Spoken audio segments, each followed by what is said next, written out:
We live yet? Live? There we go. Oh, that took a minute. All right, we're live. Coming out here tonight, Wednesday. I'm probably going to be doing a live stream maybe tomorrow afternoon as well as Friday at some point. I got Friday off this week, and so I think I'm going to be doing some live streaming on Friday as well. So I'm going to be switching up a little bit than I do in my actual channel art that you see on my channel. So we're going to see how that works out for me, see if we can get some newcomers, some old comers, and some good people. So let me go ahead and get on my channel here, see what I got going on.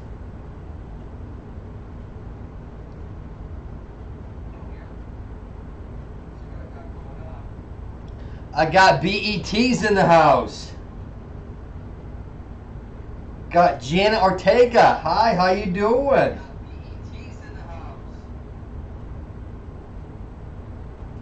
How y'all doing? This is very nice. Of course, BET. Of course, Janet coming in. We got 3 right here right now. I'm not sure if you came in before I started talking because the program hadn't started yet for the live, but I did say that tomorrow I'm probably going to do a little live stream, and then Friday I have off of work, so I'm going to do a little live streaming on Friday as well, and see how that goes for me. I switched up. I'm going to start doing my shows. Instead of dropping them on Saturdays, I'm going to drop them on Sundays to kind of give me a little bit more time in between doing a live stream and dropping my show, because I think it's hurting my show a little bit when it comes to people coming to watch the channel, coming to watch the show. I've noticed since I've done a live stream on Sunday, it's really killed my Saturday drop show.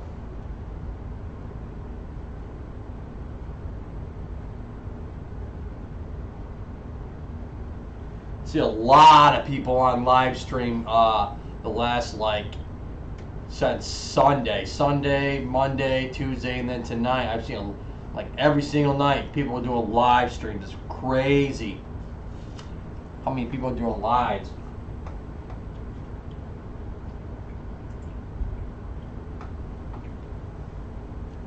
So, you guys have any questions before we get started?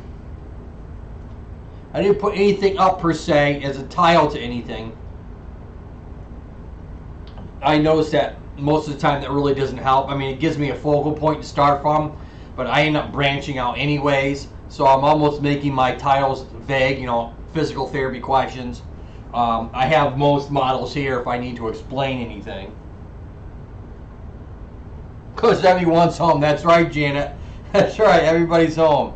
I'm working. I have what's called flex time right now. That means basically, when my patients aren't there or my caseload's low, I end up going home, which I don't get paid. So, at least I'm working some. That's the way I have to look at it right now. I got 5 in the house. Nah, I don't think that's what it is. It may be that you stream really early. Oh, okay. It could be that. Yeah, it's kind of weird. I do have, a combination of my subscribers, so to speak. Some from the Philippines. I got some from Aussie, from Australia. I got some from Europe, and then obviously I got good old-fashioned, red, white, and blue USA. But it's a cluster, of different types of genres or niches of the subscribers that I have too. I got some that are they do RV and camping. I have some that do hunting and gaming and trapping and stuff like that, as well as I have people that just do video vlogs and stuff like that. So as well as I got BET that does trucking. So I got her, I got a couple other guys and girls that do trucking, and so I'm kind of all over the place in regards to I got some people that do crafts and knitting. So I'm kind of all over the place. At least I try to be, kind of spread myself out so that my content can be exposed to hopefully not only people but also multiple niches. So I've been doing that. It's mixed reviews. It seems like anecdotally it would make sense that you'd get more back, but maybe I haven't done it long enough. I don't know. and that could be just the case, but I haven't really seen much of a difference.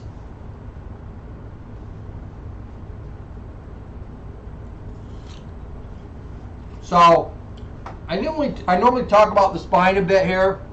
I got us nice and zoomed up here a little bit so that you can actually see, you know, the base of the skull.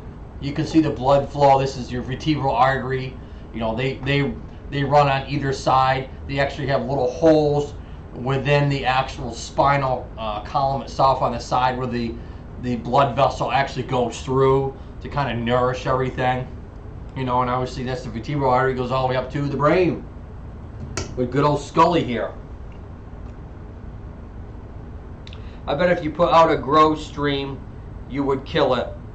That is the other thing. Yeah, I could do it. Like I know Gore Matar or Makar, and there's a couple other people that just do like, you know, they're doing like live streams and, you know, growth streams as you call them. I don't mind doing that. This is kind of like that. I kind of tried to be a growth stream / education / answering questions and stuff like that. I didn't want to just do, you know, growth stream because I wanted at least if someone came back and watched my content, they weren't doing it just to kind of scroll through quickly. I'm hoping that people that would come back and watch it later would also get attracted to some of the models or some of the discussion I might have, and they might watch a little bit longer. So it's kind of a give and take. I do see, and I see this across the board, whether it's my content live stream or it's someone that just a growth stream, I do see that they get a lot more views after the fact. And I do too, probably twice as much or 3 times. I might have like 25 or 30 people watch my live stream, you know, in its entirety. And then like 2 or 3 days later, it's like 80, 120 some views at that point. So there's definitely a lot more people on the back end watching it. Now, whether that's for content, which is, you know, to my own horn, I wish that was the case.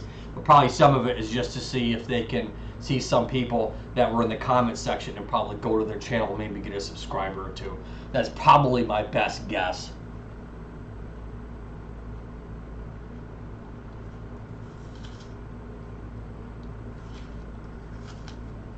Here I am eating an apple.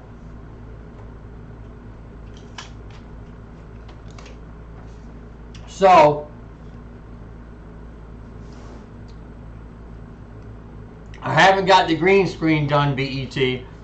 I'm getting so stuck in with everything else, trying to make my content a little bit better, making it a little bit different. I just haven't gotten to the point with your good idea, which is kind of a green screen. I just haven't gotten to that point yet. It's one of those things where if you try and do too much at once, you almost get too overwhelmed and it becomes work instead of, you know, fun. I'm really not trying to make this work. More like fun.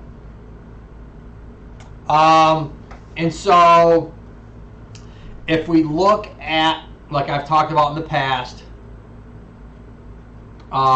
the vertebrae themselves or the bones, obviously they get larger as you go down the spine. The discs get larger as you go down the spine. The muscles themselves also get larger as you go down the spine. You know, the reality is they have to take more weight. There's a lot more movement. You got larger joints, larger bones that have to move, and so obviously the reality is you would also need larger muscles. What people don't realize when you get injured, though, a lot of the very tiny small muscles that initiate the movement also get injured too. And those are the tricky ones because these larger muscles kind of dominate, and that's where you feel a lot of the pain. But you also have these tiny muscles. I'm going to kind of show you one of those, you know, kind of like I always say, I pull one out and then I kind of show you kind of an enlarged view. These tiny muscles that are in what we call, this is what we talked about before, this is called the lamina of the bone. That's the spinous processes of the bone. That's what you see on skinny people, is this backside. And the muscles, the tiny ones, are called the rotatories. Those are the tiny ones that literally help initiate and rotate your spine. You know, some stabilizes, so some kind of tighten up and allow one part of the joint to stay still while the other part of the joint moves. And so you have these tiny little muscles right on the spine or off to the side that are also get injured too when you have a trauma, and it's not just these large muscles that people always think of. Excuse me, yes, they get hurt too, but I think a lot of times people forget the tiny little muscles, including myself every once in a while. You know, you get so laser focused on where the pain's coming from. You know, if we talk about the, you know, the lower back, I always talk about those 3 giant muscles. I did a video a while back. Hey, how you doing, Simply Radal?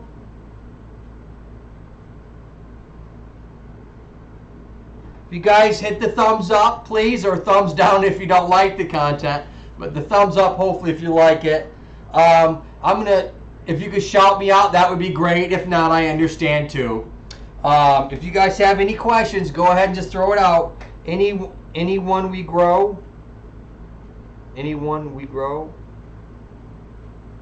Well, you can go ahead and add someone here if you'd like to. You know, if they want to visit your site, I'm sure they'll go ahead and visit your site. This is definitely part of that. This is I should probably, as BET said, I should also, I say, you know, to connect to people, I think is also in the title that I have kind of scrolling across here. You know, so definitely this is not only education and question, but also connect with other people if you'd like. Thumbs up from us. Oh, hey, Coffee Madness, how you doing? I love all your guys' models. It's so cool. You know, when I watch Coffee Guy. He is, you know, he's trying to do kind of on the live stream, at least is how I perceive it. What he's trying to do on his live stream is what I try and do in my show. You know, kind of a comedy / entertainment / you know, answering questions and stuff like that. He's got a pretty neat channel. It brings me back all those Super Mario Brothers and all that other stuff, all the little cool models and statues and stuff that he has. He definitely has gone all out, him, and I'm not sure who the other person, if that's his son or what relationship that they have. My guess is, as a professional, some people get standoffish, but they need to realize, I don't know this for sure, but his whoever else is with this older gentleman, the Viking hat, he seems to have probably autism or some sort of autistic spectrum would be my best guess, as just, you know, the medical eyes when I watch people and see how they move and how they present and stuff. That's just my professional eye view that's saying that the nice, wonderful kid next to him has. And some people, you know, I've had other people on my channel that kind of got put off by that a little bit, and I didn't want to say, because I don't know for sure that he has autism, but that people need to understand that, you know, his expressions and stuff like that sometimes might be a little off. But I love the show. It's really good. And so if you get a chance to go at least see a couple of his episodes to get a good idea what's going on with his channel, that would be awesome of you. He's cool. Okay, that's your boy. Yeah. Oh, he's not autistic. Oh, I'm sorry. I just, you know, just the way he kind of moves and acts and some of the times I just thought maybe he might have been on the spectrum.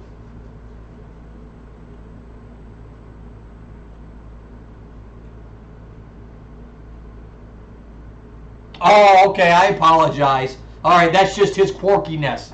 See, you don't know. I mean, I'm only seeing one viewpoint, which is him on the show interacting with you and the dogs and whatever else you guys are, you know, kind of imagining at that point. You know, kind of giving you almost like the, you know, the third wall of a TV show not being busted down. So, but yeah, I mean, you guys should go and see a few episodes. It's really cool.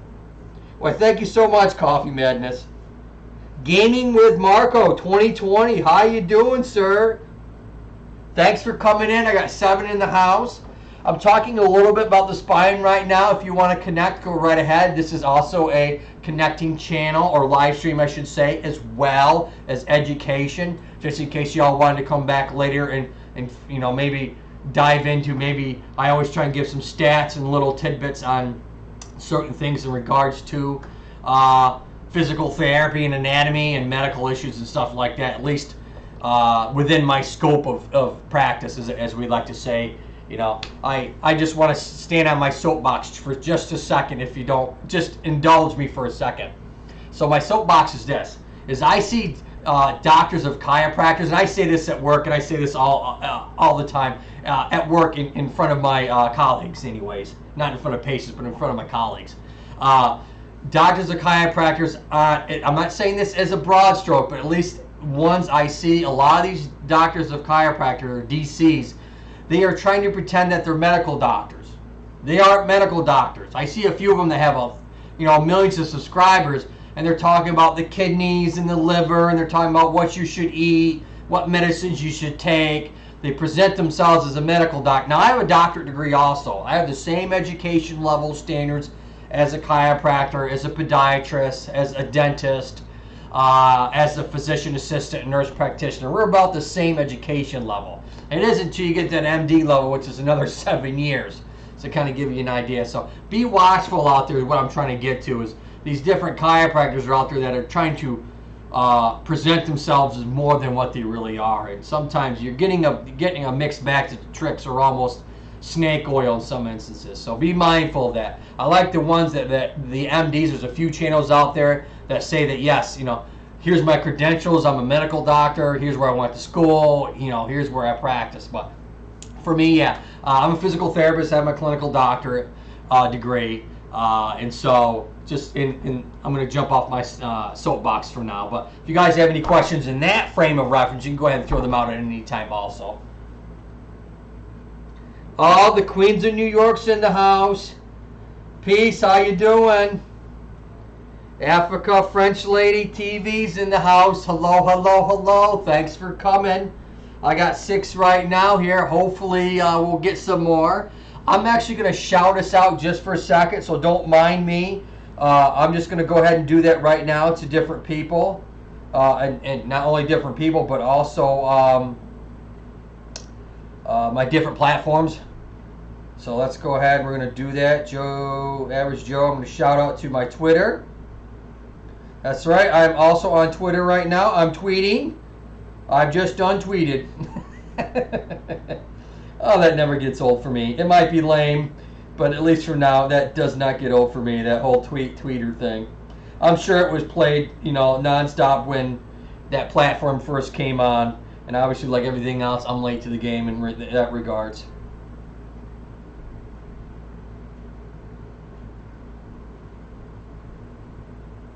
All right. Also, I am... Oh, thank you, BET. Just threw me as a like on my tweet. Now I'm also doing Facebook. Boom. All right. And one last one I will do. I don't get a lot on this. I've gotten 1 or 2 from LinkedIn. So I also like to throw us a shout out on LinkedIn too. So I at least have a few people. So I got Tweet. I should say Twitter. I got LinkedIn. And obviously we have Facebook. So, doing great, bro. I have a question about swelling in the feet. What can I do? What can I do to keep it in check since I'm not working? That's a very good question. Brown Eye Trucker, you still need a profile picture. I know. Okay. I'm going to make a promise to you, BET. I'm going to do one this week, and I have a few days off from work. I just got done mowing the front lawn. I got to mow the back. I got to change my oil in my car. I got to do a bunch of things, as well as I'm going to do a bunch of lives. Like I said earlier when we first started this, I'm going to do a live stream tomorrow afternoon sometime. I'm also going to do one Friday, probably during the day because I'm off Friday, and maybe Saturday. And somewhere in there, I'm going to make up a video so I can drop it on Sunday. So I got a lot on my bank here a little bit. All right, let me go ahead. Queens of New York, answer your question. So I did one of my longer shows is on pain and swelling. It was on Wraps a while back, probably a month ago. All right, where's my wrap? Here we go. So I did one on like swelling and lymphedema and stuff like that. I think it might be under my pain management playlist. And so this looks like a regular ACE wrap, but it's not. They use these for people who have what's called lymphedema. It's excessive swelling in the legs. It's damage to what we call the lymphatic system. That's a whole other stream that I could do on that. But needless to say, I have some really good friends. One's an occupational therapist that works with me. She does lymphedema. She's way more educated in this than I am. It's a specialty. But what I can tell you is that if you try and get at least one of these, they're fairly expensive. Let's see if I got that up. Anyways, I did a video on how to wrap correctly. And so this is a compression type garment. Unlike an ace wrap, this looks the same. Ace wrap, when you stretch it out once, that's it. It does not recoil. This has some recoil to it, so you can reuse it over and over again and still have the same effect without trying to cause a tourniquet to your leg. So that's one thing you could do, obviously, if you wanted just to purchase something. Or you can look on that playlist, that particular one, and I did have a lot of links that you could connect to, one of them being this particular one. Obviously, I don't make a dime off of this. This is all pro bono. You're welcome. The other thing you can do is elevate your legs above your heart. It has to be above your heart. But the caveat to this is if you have any history of congestive heart failure, or CHF for short, you make sure you don't cause the swelling to reduce out of your legs too fast. You can overload your heart, and you can have what's called congestive heart failure. You can go into congestive heart failure because you're putting too much fluid back in towards your heart, and your heart can't keep up with it. And so if you don't have any history of what we call CHF or congestive heart failure, then you'll be fine. Elevate your legs above your heart. Make sure they're above your heart. Make sure your spine is comfortable. And you want to do that for maybe half an hour at a time. Probably at least a couple times a day. Stay out of this kind of what we call dependent position, where your knees are bent, your hips are bent. That squeezes off all the fluid and the blood flow, and it kind of gravity pushes the fluid towards your feet a lot easier. There are all kinds of basic compression garments you can get on the market. Just be mindful, they kind of come small, medium, and large. So I would say to you, make sure the pressure gradient, because that's a whole thing on its own, that you have the most compression at your toes, and that compression reduces as you go up towards your knee. That way you're not causing, a compression way down low. You want that fluid to kind of get pushed out of the toes, out of the ankle, out of the foot, and out of the area. Oh, cool. I know I'm a pain. No, you're not a pain. No, I understand. Yeah, you just answered the question, girl. Did that answer your question, Queens in New York? If you're still here, hopefully. If you're not, you can get the information later. We are watching a full show for you, brother. Why, thank you so much. That is very nice of you.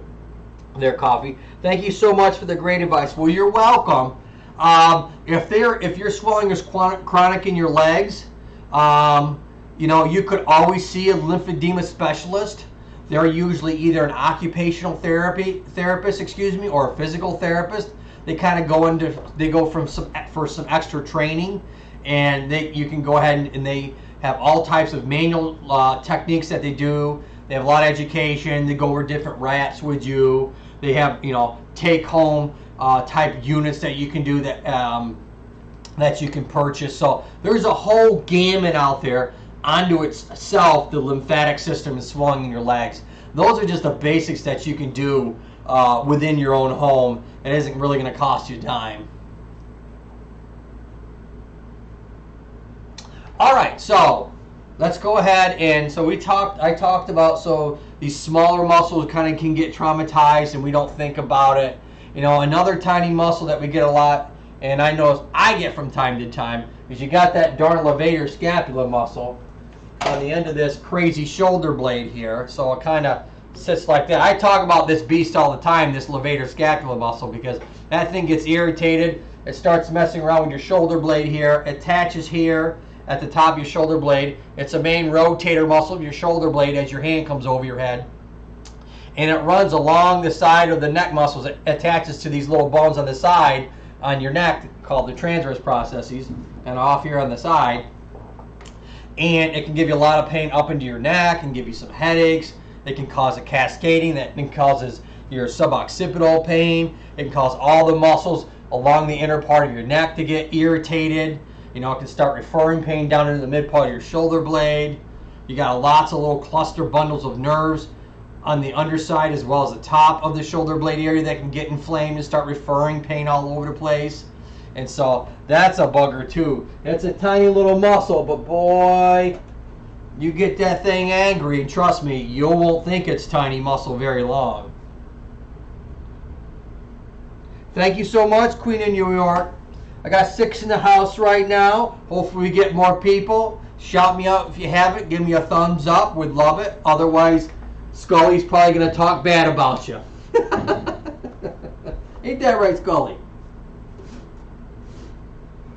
Mum's the word for Scully. I've been talking, and I've been saying this for quite a while. One of these days, I'm going to get him talking on the stream, and you guys are all going to go bonkers over it. Let's grow, guys. We got African French lady that would love to connect with some people. Is there a show on lymphedema? My right leg is 2 inches bigger than my left. I have terrible rash on my lower leg. Yes, you're having a thing called probably cellulitis kicking in. Which is inflammation of the cells around your skin. And so you got to be mindful of that. I know for you, on your show, I think, are you the nice lady that has had a stroke, if I remember correctly? You have a left side residual symptoms from a residual stroke that you have. I'm not sure how much is affected, but yes, a stroke will dramatically affect your lymphatic system. So the reality is, if it's on that left side that had the stroke on it, then yes, you're definitely going to have, you could get some cellulitis, you can get some inflammation, you can get a bacterial problem, and next thing you know, you need to go to the doctor and get put on antibiotics to get that bacteria to go away because your cellulitis got inflamed and got everything all irritated. I would recommend, since you do have a history that you say on your channel about having residual symptoms from a stroke, that I do have only one video on. It's in my playlist. I think it's under pain. Let me look here for a second. I don't want to steer you wrong. Let me look at my playlist for a second. Let's see. General, maybe it's under general pain list. Let me see where it's at. Here, yeah, bilateral leg swelling causes. It's 12 minutes and 36 seconds. That is under my general pain treatments playlist. And so you can look at that. That might give you an idea a little bit of what to do, things that you might be able to do. With your residual stroke symptoms, you might not be able to get into some of the positions that I show, as well as the wrap. I mean, you might need to go see a physical therapist or an occupational therapist that specializes in lymphedema if some of the treatments that I showed on that video you can't do or can't help. You might actually need to go see someone. And that's what you would ask for. You'd go to your primary care doctor and say, hey, I heard this wacky guy on the internet. And then you say, wait, just say, wait, who, what, on the internet? Say, no, he's a physical therapist. He's a licensed professional. He says, maybe I should try maybe some lymphedema. Because a lot of times your primary care doctor or your specialist is not looking at your legs at all. If you're there for a stroke, they're probably going to send you to a physical therapist. They might look at your strength and range of motion quick. They're not going to look at your swelling in your leg unless you start having, some real serious cellulitis or phlebitis or something like that going on. And so, you might have to go to your primary care doctor and say, hey, can I get treated for this lymphedema? Can I get a prescription to see a physical therapist for lymphedema? And so that might be a good point for you to go to if some of this stuff doesn't help you with that 12-minute video.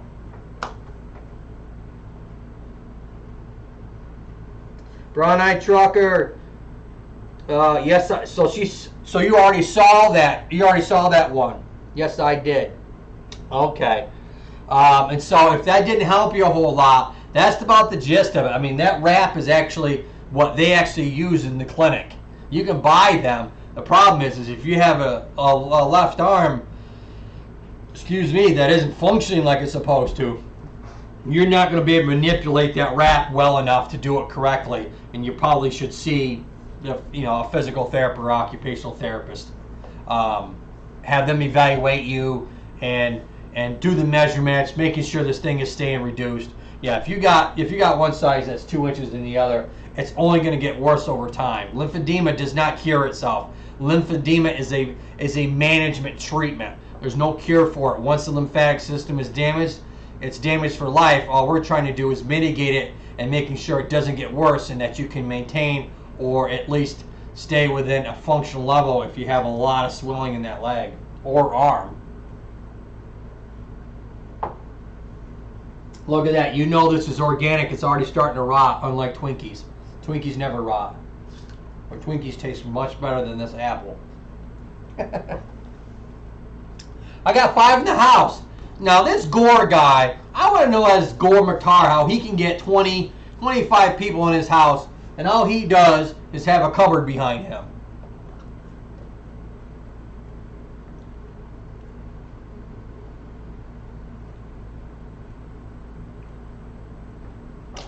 Alright, so let's keep it rocking here. So, we talked about the small muscles, we talked about the bones as they get larger. Any questions at all before I keep going? She says, I took mega notes. Oh, that's very sweet of you. Thank you. You're so welcome. This is part of what's cool about this channel that I never thought initially is that, I'm at least giving people some information that they can go back to their physical therapist, occupational therapist, their primary care doctor, and get a discussion going. Because a lot of times, people just don't know. That's the reality of it. That isn't your forte.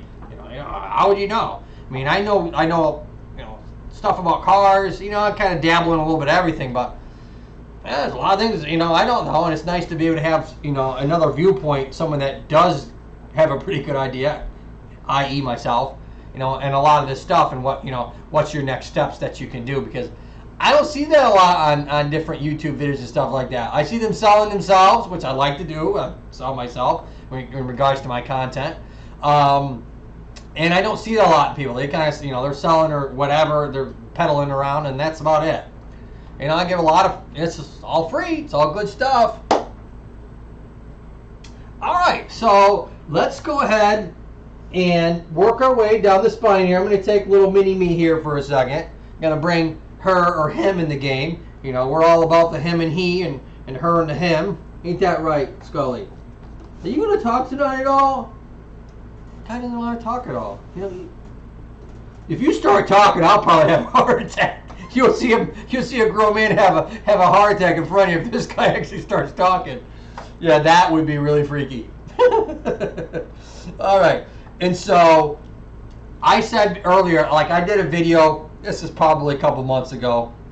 You do enough of these videos. I haven't done a lot of them. I think I got like 70-some videos, but you do enough of these, and you all can attest to this. Everything starts to blur together after a while. But I did a video specifically when I started doing Adobe After Effects, and it was on the multifidus muscle. And I did a whole cool little graphic. I showed what happens to the, at least I thought it was a cool graphic. Don't want to toot my own horn. That went over the multifidus muscle, which is a large muscle in your lower spine that helps really stabilize your spine in place. And when you get hurt your spine or hurt your back, and you recover and you don't really get your back strong again, that muscle starts to shrink, and over time you can actually get fat deposits to it. I have a cool little graphic over time that you can kind of see. I had it all colored in to show you like how on an MRI how the fat deposits start to get into the muscle fibers themselves, and now you have fat instead of muscle fibers, and that's a problem. And so that's how people can chronically injure their spine, is because that muscle, huge muscle, that multifidus muscle in that lower back starts to shrink, and it loses its stability. It loses that nice structure along the spine, and now the disc and the joint and everything else has to take the beating, and it can't do it very long. It's not designed to do that. And so I have a nice video out on that talks about ways to strengthen that muscle group once you've kind of recovered from an episode of back pain. So that's not a small muscle, but it's a muscle that people really don't think about a lot when we talk about our backs. They're talking about, if a back pain, they get over core stability, get your abdominals stronger, core stability, posture. Yes, that's all stuff that you need to do. But don't forget about those small, tiny or smaller muscles that we don't think about that actually do a lot of work. And if they're weak or get injured and traumatized and you don't get them strong again, you're going to constantly reoccur back pain, and that's not fun either. So that was a huge video. It didn't really do that well. I think it got like 100 some videos, 100 some views, excuse me. I have to look back, but it didn't do as well as I thought it would. Who knows over time, but anyways, that one I thought would have done better, but I could blame it on the algorithm, or I could just say that my video just wasn't good enough. There's that too. There's Gary's Passion. Hi, Gary's Passion. Thumbs up done. Well, thank you, Gary's Passion. Much love, Scully and I. Scully and I love you. We love everything about all you guys. I got someone who speaks Spanish, I think, in here. Or French. This could be French because that accent. Yep, I think I do. Thanks for coming. I don't speak any other language but English. I have a cool new partner, physical therapist that works with me, and he speaks Spanish. And I have another cool therapist assistant, and she speaks much better Spanish than I probably ever will. Buenos dias. I had to laugh about it because it's so sad. I'm really hoping that either someone way smarter than me can actually get this phone, or some sort of translator, like Uhura did on Star Trek. She had that weird thing on the side of her ear, and she just talked in it, and any language you wanted, that would be cool. I want you guys to invent that. Someone out there in space. You know how much money people would pay?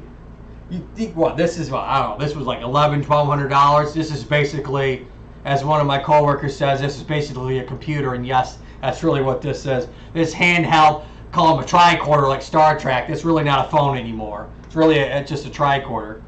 And can you imagine what you could, if you could get a translator that would be in your ear?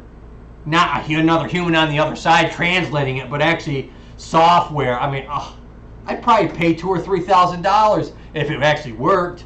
I'd have to save up my money, but I mean, people will pay good money when that finally comes out. That's gonna be cool stuff. Hopefully in my lifetime. Anyways, I digress. Boy, you guys, I got off on a tangent fast with that, didn't I? Yes, that's right. Go ahead and connect. Coffee Madness. Hello, how are you? Coffee Madness was here. I don't know if they're still here, but they were here. BET, or I call her BET, but it's Brown Eye Trucker. She's in the house. She's awesome. I don't have X-Ray Lady. She didn't come tonight. She's busy, probably. Oh, she is here. Oh, I'm so sorry. I didn't see you come in, X-Ray Lady. Oh, X-Ray Lady's in the house. I am so terribly sorry, X-Ray Lady. I didn't know she came in. I was flapping at the gums like I always do, and obviously you know that too, X-Ray Lady, and as well as my co-workers. I had one today tell me they could hear me and knew it was me all the way down the end of the hallway, and so I'm like, hey, if this voice can actually do something for me, hopefully it'll do something for me on YouTube. Okay, and so we talked, like I said, we talked about the multifidus.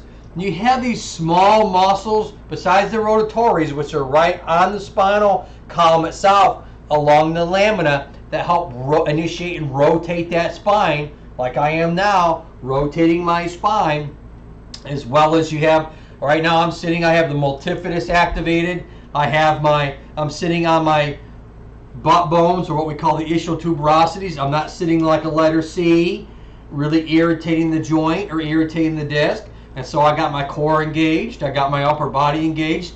If you do that long enough, consistently, you get the nervous system to realize this is what normal is for you, and you can get the muscles to continue to support you in an upright, proper position. Reduces a lot of stress. So yes, I'm talking about posture. Anyways, these larger muscles in this area help with posture. So they're going to help stabilize this part of the spine, because the reality is this. People that have either mid-back problem, where your bra line is, or have low back problems, more times than not, it's because there's too much mobility, or you're causing too much mobility or movement in the spine itself. And so if you can get yourself stabilized between what I've always talked about, Magic Towel, that's coming to you. 1995, I'll sell it to you, this towel. I talk to that with people all the time. If I made different colored towels and maybe put sparkles on it, you think people would buy the towel? I don't know. They might. Anyways, but I digress again. But if you put this in your mid-back, it can stabilize your upper back, or obviously your lower spine. So if you put it down like this, and it kind of blind. Whoops. I'm having trouble hearing you.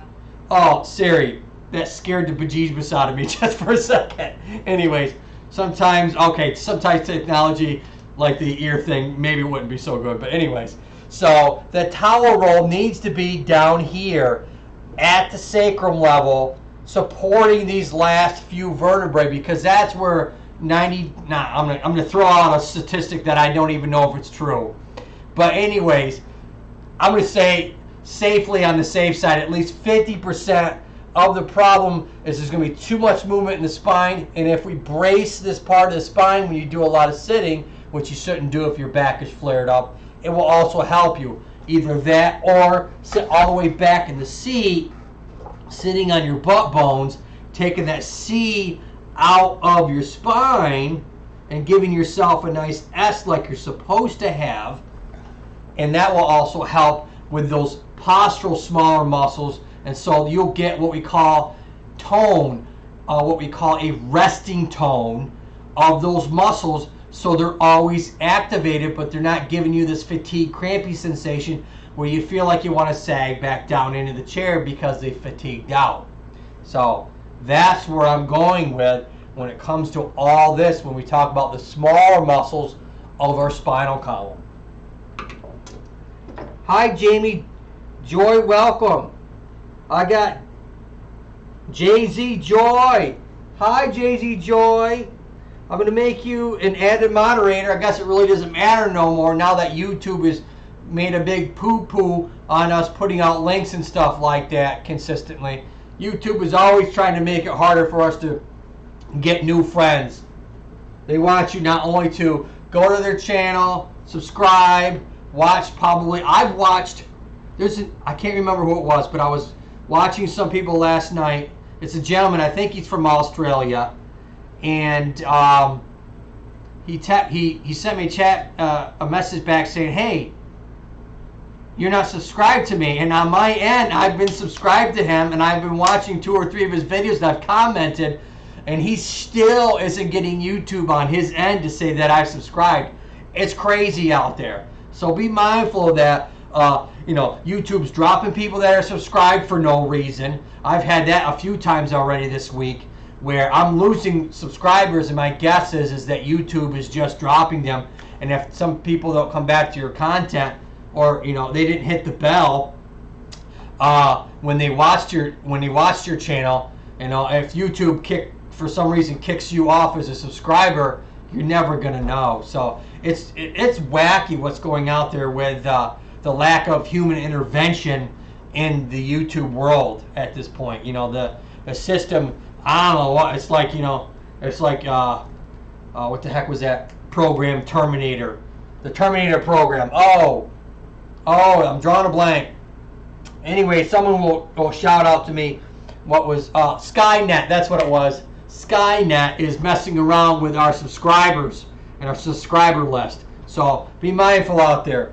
I'm going to get Arnold after you there, YouTube, if you don't stop messing around with all of our subscribers. All right, enough of the silliness. So on to the next thing. So that's about the postural muscles and the ways that you can treat it. So I kind of described where the postural muscles are without getting into too much detail, because I can go on crazy detail and that wouldn't really help anybody. And what you need to do to improve that posture, and you do it consistently over weeks and weeks and weeks, and you'll sit up in this position without even realizing it, and it will reduce a lot of the stress in the joint. And so when you do have a flare-up, you're not causing that inflammation to be even more by having a rounded C position and really stressing that joint. You know, in a larger level, when you're kind of sitting like a letter C, you're really stressing everything out. The disc gets flattened out. The joints along the side, these facet joints, they get stressed out. They get overstretched and get inflamed. They cause more inflammation, or what we call a histamine response. And that can inflame the nerve coming out, the peripheral nerve. And next thing you know, you're getting a lot of radiating symptoms. And the first thing you think of is either cancer or a disc problem. And the reality is it's probably, hopefully, neither one of those.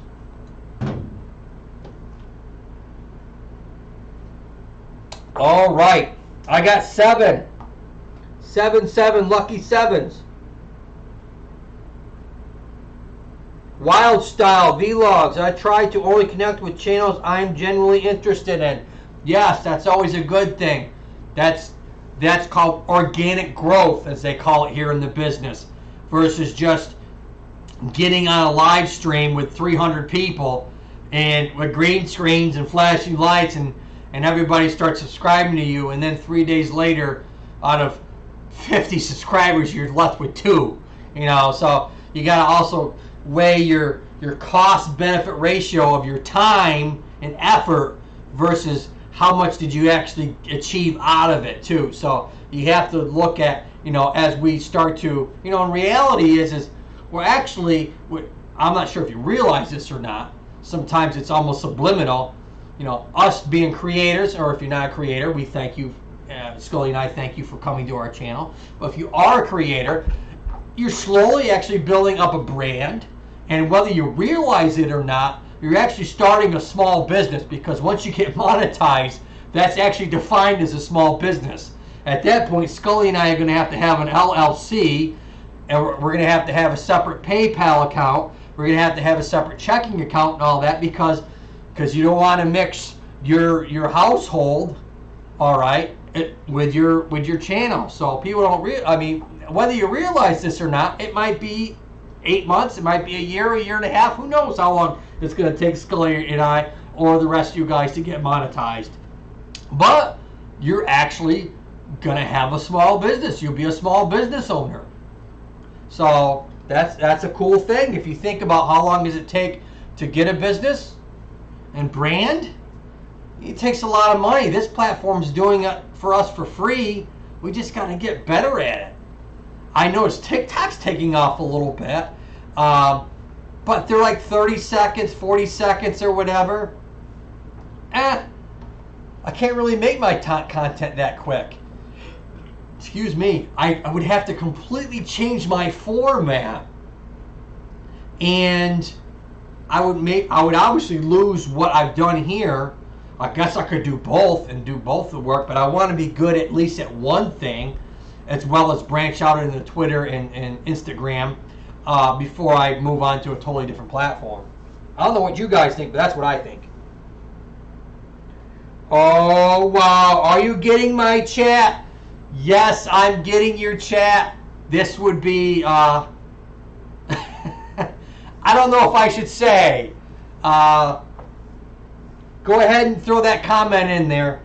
It'd be Ann Kenny. Ann Kenny saying, are you getting my chat? I want you to throw another chat in there right now, Ann Kenny, so that way you understand that we have a two-way communication going on. I want to see what the latency is and everything else. And if you want me to tell the world who you are in regards to relationship with me. Wild Style Vlogs. Yeah, I have just started to I just started to enter Instagram, and I've been doing Instagram probably 2 months, something like that. And I do a lot of my intros, like I don't do specifically just Instagram. I do Instagram kind of videos, if you look on it, that are kind of the precursor to my show, whatever day I drop that, usually on Saturdays, but we'll be changing to Sundays. I got Fairy God Mode. Hi, how you doing? You have a very good content host. Someday people will find it. It will be your fans and subscribers. Yeah, I hope so. You know, I've been doing this since November of last year, late November, right around Thanksgiving time. I did my first video. It's nothing like what it is today. Excuse me, like everybody else's, it was the same way. Apparently, Ann Kenny doesn't want to comment again, or there's some sort of issue going on their end. So I'll leave that be for now. I'm being forced to join Instagram to keep up with the new friends. Well, don't look at it that way. Look at it this way. If you want to do that, that's awesome. I've noticed, and I've talked to some bigger channel people as well as listened to some other channels. I think the anecdotal evidence, which means is there's no real statistics or research backed on it. It's just more of a belly button opinion. Everybody's got one kind of phrase. That whatever platform you're on is what people are going to go to. So if you're on an Instagram platform or TikTok, that's where people are going to see your stuff. Now, people always think maybe you can pull them over to another platform. I just don't know how true that is. Maybe if you're famous, or if you have a large group, like there's a couple people that are on TikTok right now that are blown up. They got 1 or 2 million TikTok followers. I guess that would be their phrase, not really called subscribers. But and so, I mean, there's that stuff going on. I don't want to, but I have to do so. Can I contact my friends on YouTube? I guess you can contact your friends on YouTube. I don't see why not. I mean, you could probably pull them from another. Like I've tried to do that, and I've failed miserably at it so far. But I haven't done it long enough. You know, these other platforms. You know, 2 months is really not long enough, and I'm only putting like 20% of my time into those other platforms. So the reality is I haven't really done a lot on it. All right, got 5 in the house right now. Let's go ahead and talk a little bit. Okay, here is my chat. Think they will know who you are. Well, yeah, they know who I am. They don't know who you are. I'm not sure what you wanted to say, but it came out like that, Ann. I hate saying that word, by the way. I want to say the other word because that's what I should be saying. Anyways, I don't even know what DM is. Can anybody tell this sweet wild style what DM is? Brown Eyed Trucker, I visited your channel. I used to drive long distance. Oh, that's interesting. You might really like her stuff. Go for it, Joe. All right. Ann Kenny is my mom, everybody. That's right. So I don't like saying that word. And I have had patients in the past that her name is Ann. And it just for me, there's something instinctual about me not saying that word. Maybe it's because she beat me as a child. But anyways, yes, that's my mom, everybody. So be nice to her. And no, she's not a creator. She doesn't make content. She might subscribe to you. I don't know. She's new to this platform, so you guys got to give her a break. All right. So, that being said, cat out of the bag, that's my mom. All right. So, let's go ahead and talk a little bit about these other muscles along the mid part of the back. And when people have mid-back pain, where is it truly coming from? It's usually, not always, whoops, as I throw this thing across my printer. It's usually, not all the time, at least in my practice, I would probably dare say 25% of the time would not be a statistic that it would be over-exaggerating at all, but it would be right on the scapula or on the shoulder blade because the muscles attach from the inside of your shoulder blade or the scapula to the mid-back area. And so that when you do shoulder blade squeezes, All right, and that essentially is making your shoulder blade collapse in and collapse away from your spine. I don't have a full spine yet that would show the ribs, but this shoulder blade glides on your rib cage. There, you can get a lot of inflammation around the inside of the shoulder blade, under this what we call the subscapularis, which is this muscle on the inside. That's kind of our main internal rotator of our shoulder. We got a lot of power coming in just from obviously our pecs and some other muscles, but that subscapularis, she's tough. She can pull someone down like that quick, is a lot more powerful than pulling someone back like that. There's no power when it comes to that motion. But anyways, you got a lot of bundle of nerves on the inside that can give you what we call active trigger points and get that whole thing inflamed in the mid-back area, and then obviously start to refer along the path of that muscle. It's starting and end point, or what we call origin and insertion of those. So you can. That's a good point of reference, is that shoulder blade can give you a lot of mid-back pain. Got 5 in the house. Thank you for Spa. Thank you for Spanner Blue. Oh, you're welcome. Bye, sweetheart. I gotta go now. Thank you for coming, Wild Style. Thank you for coming by. Probably be visiting you all soon at some point in time. I was hoping that maybe I get some more people in here. I'm fighting with a lot of people. I don't want to do this much later in the night, though, because for me, I'm on the East Coast side. I know some people in the Philippines, a lot of people in the Pacific, in the Central time zones, and it's tough sometimes. You know, I'm fighting with people within those time zones at this time of my day. You know, 6, 7, 8 o'clock at night. I get around 7 o'clock, and you know, if people ain't fatigued out from being on live streams, they'll pop in. So if you give us another like 20 minutes or so, we'll see where we are at like 7 or 5 after 7. We'll see if we get a lot more people in here. There's like a threshold, and once you see, you get to be like that 8 and 10 people in a particular channel. A lot of people start going towards that because they think they're gonna, you know, there's a lot more people there. They think they're gonna get maybe more subscribers, or you know, maybe hopefully they can listen to me a little bit. And so that's kind of like what I notice is the threshold. You get to 8 to 10, and all of a sudden you got 15, or you got 20 in the building. So give me till like 5 after. We'll see where we're at that point. We can collaborate one day. Yes, that would be a bad idea, Wise Style. Oh, I got another one from Janet here. My husband has always had severe back pain from his neck to his mid back. What is going on now is that he always sweats from his back.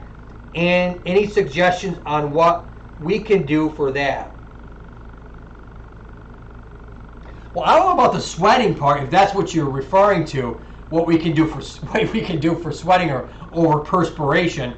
You know, there was a treatment that was years ago, but it hasn't been done for a while, where, you know, they probably do more oral medications now for people who excessively perspire, and you can have all types of issues with that, besides just obviously cosmesis or odor. But there's a couple different different techniques that we used to do with iontophoresis. We used a certain medication that was used to help reduce that, but that's never been really done very often. But if you're talking about mid-back pain, excuse me,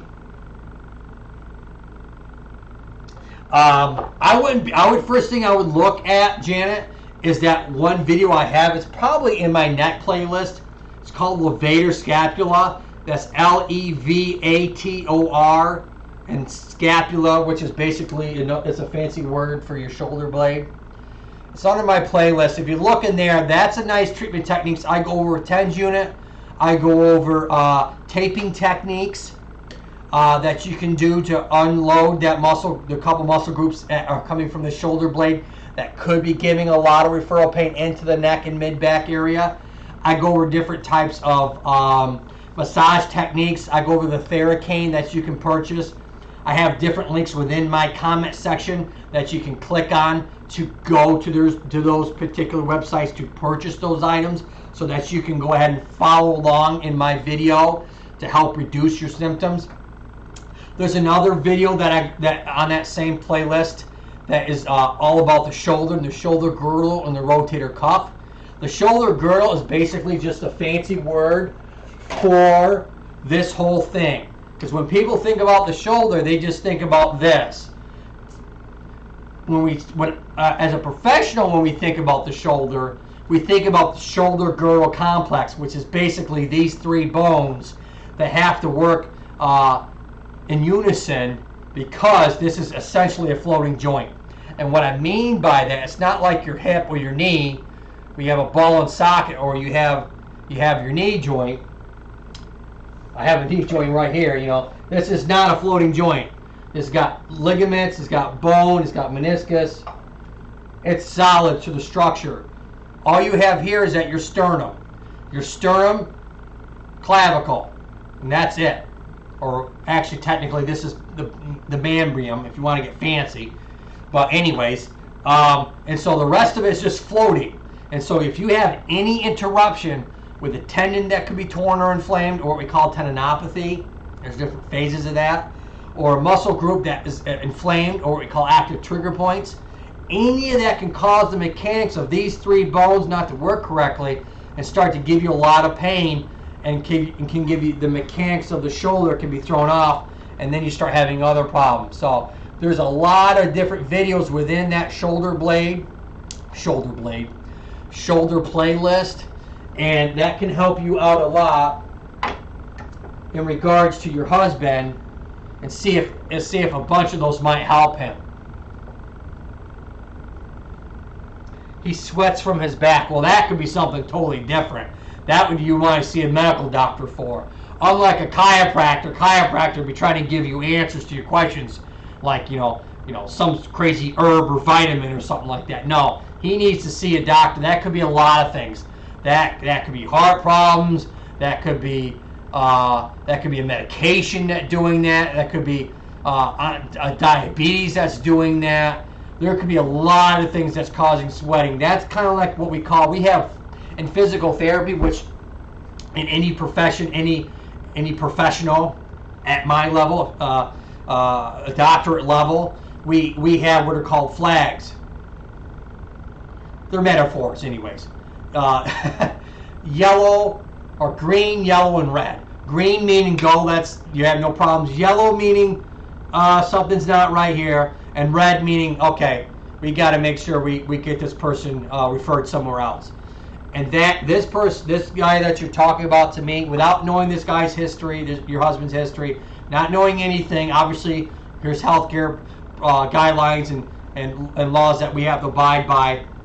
I don't need to know anyways. This is the Average Joe channel, but it could be any problem. And so unlike a chiropractor, they might tell you to do all kinds of things. I'm telling you, this is a yellow flag, which means you should probably go see a primary care doctor and making sure there's nothing wrong with your blood pressure, there's nothing wrong with your glucose level, or what we call sugars, or your sugar's bad, or your pressure's bad.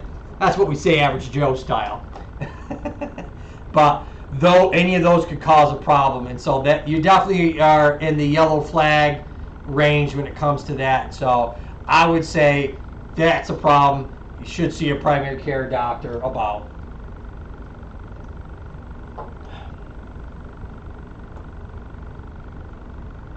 I got 5 in the house. I'm dropped off here.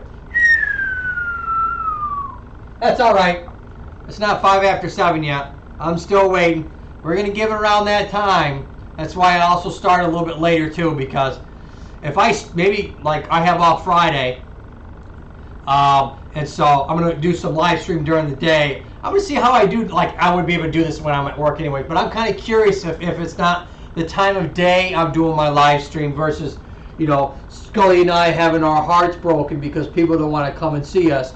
Maybe it's because our competition or a consistency of competition is too great for me at my level for this time of the night.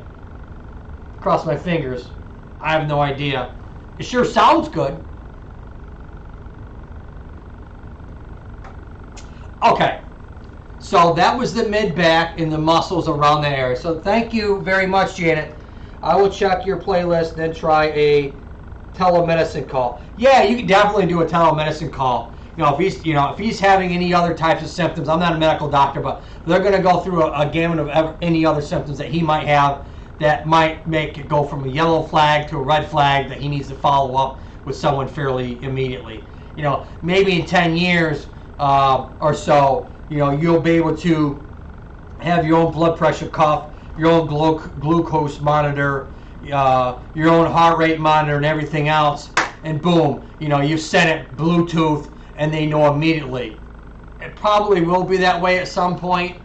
I mean, that technology is already here. That's not like science fiction. That's technology that already exists. I've seen it when I did home care a few years ago, like few years ago now. I had a few homes that I went to that had that. And so I do see that in the future probably being the norm. Or who knows, maybe it'll be on your wrist. Right now that I have the newest iPhone that I got, I spoiled myself at Christmas time.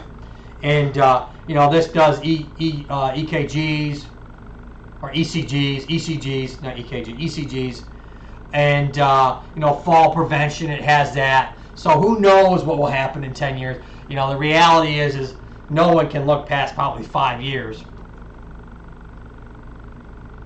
All right, and so let's go ahead and tilt this to the side for my sake anyways.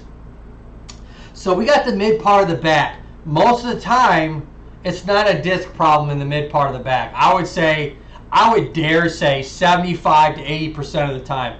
Now, I don't have any research saying that off the top of my head, but I would not be surprised if 75 to 80% of the time, if your mid back pain has nothing to do with the disc.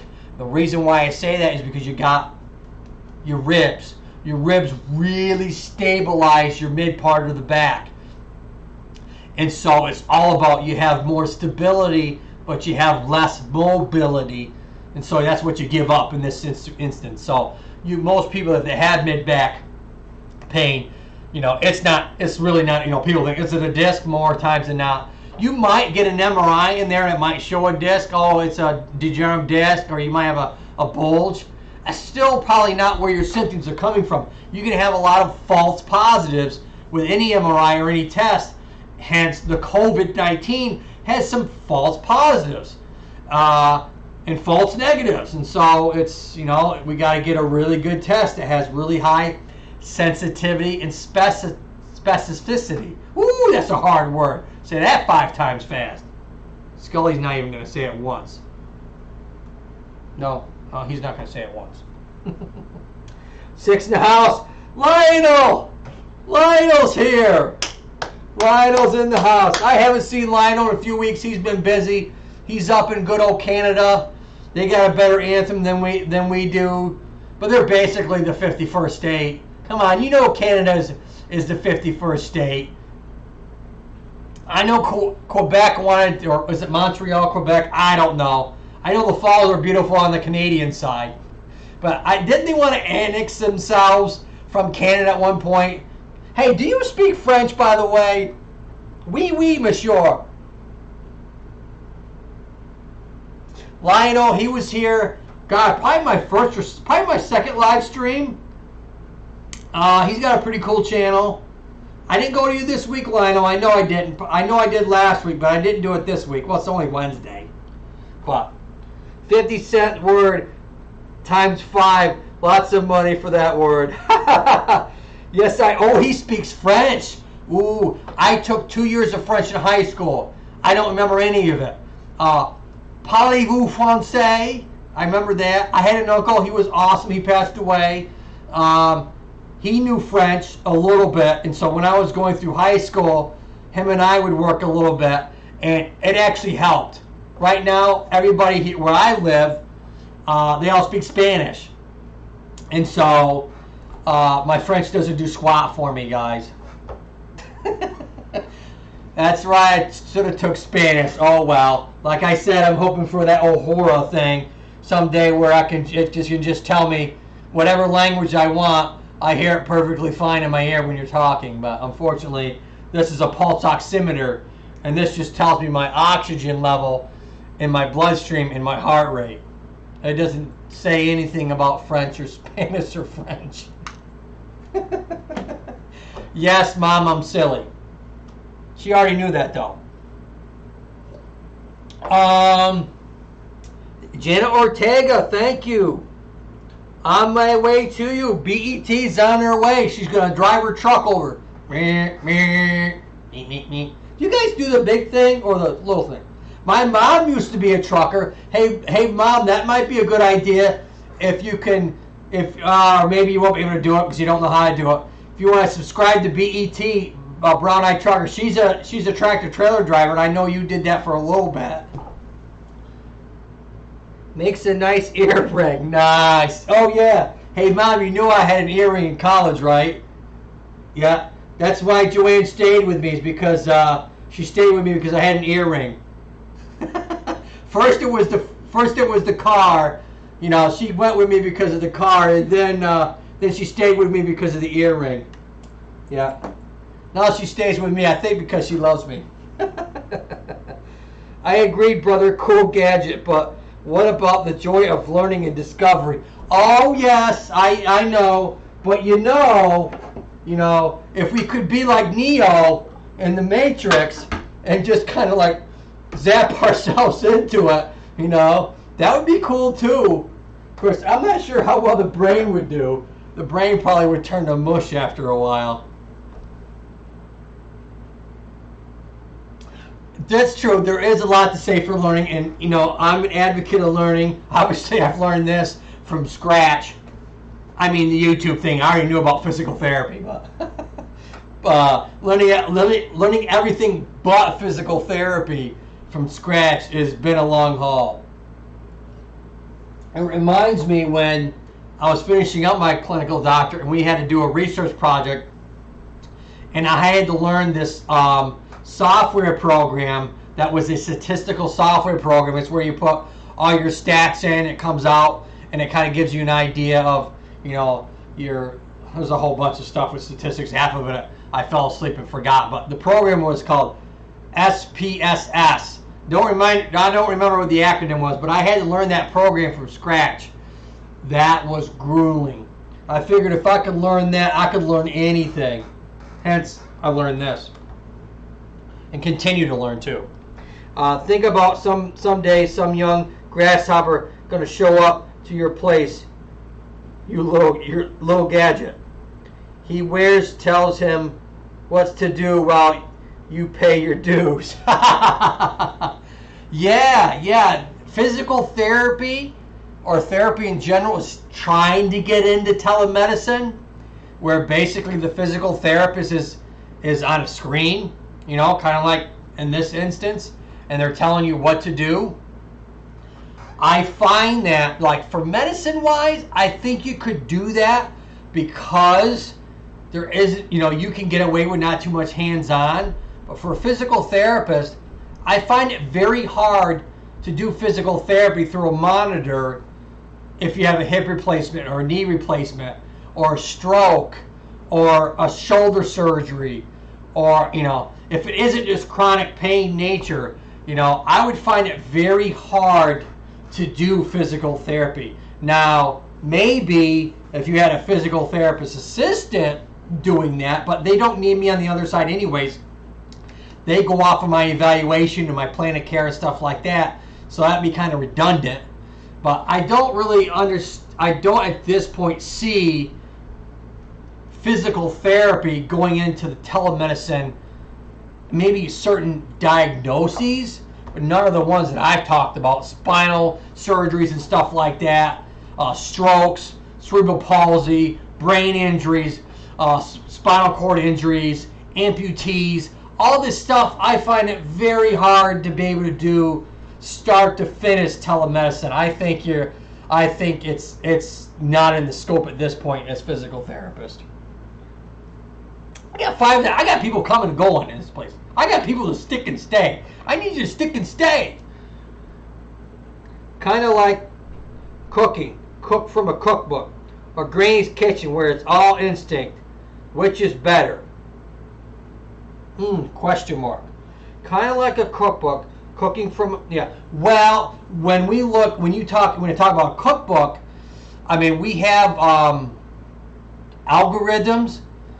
Every professional does. When you do an evaluation, we have it in our heads that we've been trained, grueling, beat into us, these algorithms in our head. Start here, and then the next step, and then the next, kind of those weird flow chart thingies, circle, triangle, rectangle, square, and then to the next, rule this out, then rule that in, rule this out, rule that in, and then you end up with an answer. So, in that regard, when you see a physician or you see a physical therapist for a particular problem, technically, yes, there is an art form to it, but technically, if you went to a physical therapist for a rotator cuff surgery, you should technically be able to go to any physical therapist and get the same treatments. Kind of like McDonald's. We can go to McDonald's to get a cheeseburger. It should be the same cheeseburger in California as it is in Pennsylvania, as it is here in North Carolina where I live. Unfortunately, that's not the case, because there's a lot of extra education that you go through, that I've gone through the years, that I bring to the table that someone else that maybe just got out of school or never went to that course or never got certified in this or that, never went to. So it gets kind of dicey. Versus a physician, you're kind of an MD and that's it. Unless you specialize in doctor of osteopath, a DO, or you specialize in something else, pediatrics or wound care or chemo, whatever it may be. Or oncology, I should say, not chemo, oncology. Chemo is a treatment for a treatment idea for an oncologist. Theory: instead of hands-on in the flower for years, I'll take Granny every day. I lost you, Joe. I'm buffering. Uh-oh. Sorry, Janet. I'm sorry you're buffering. Yeah, I should be fine. I think there's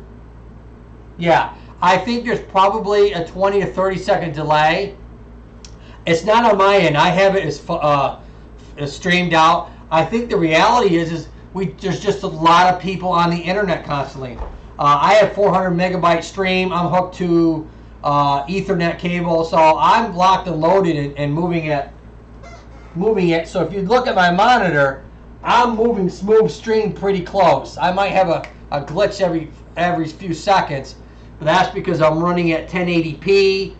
My frames per second is as high as it can go, so I'm asking the system to at its max level for quality of video frames per second, that is, as well as the sound. So I am taxing the system a little bit, and that's why you might get a little bit of lag.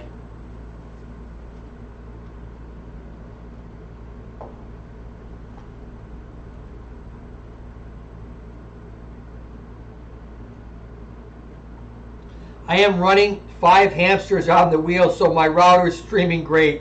Well, I know up there in Canada, you guys got some pretty big squirrels up there, so the reality is, I mean, those squirrels could be like dinosaurs, and if they're that big, then you're going to be golden. You're probably better off than I am. Do you guys have any questions? So we're going to continue with the mid-back. I'll kind of make sure I keep an eye on my phone just in case you guys throw out a question or two. So I talked about the shoulder blade being a major contributor of mid-back pain. I talked about where the disc really isn't and why, because of the ribs. Another big thing is not only the C curve in the lower spine because you sit incorrectly, but also, let me fix little hey Mom, we'll call him little Joey. Like the kangaroo. Also in the mid-back.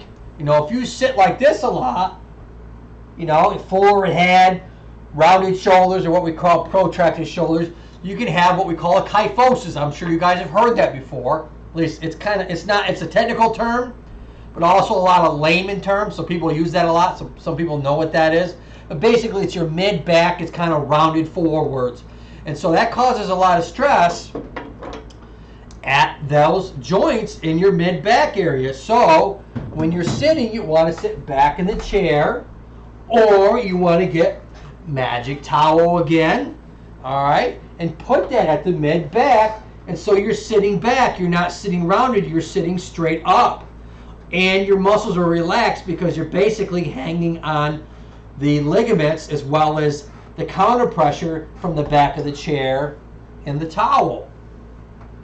So that's the reality, is your posture, yes, can be a big component of mid-back pain.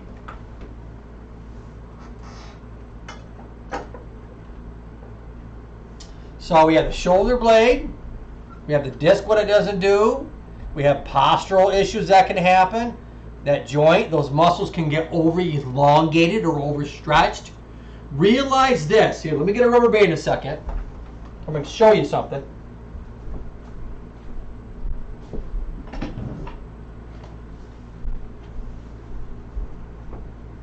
Okay. So realize this. If a muscle's short, like this, the body can perceive it as it needs to be stretched out.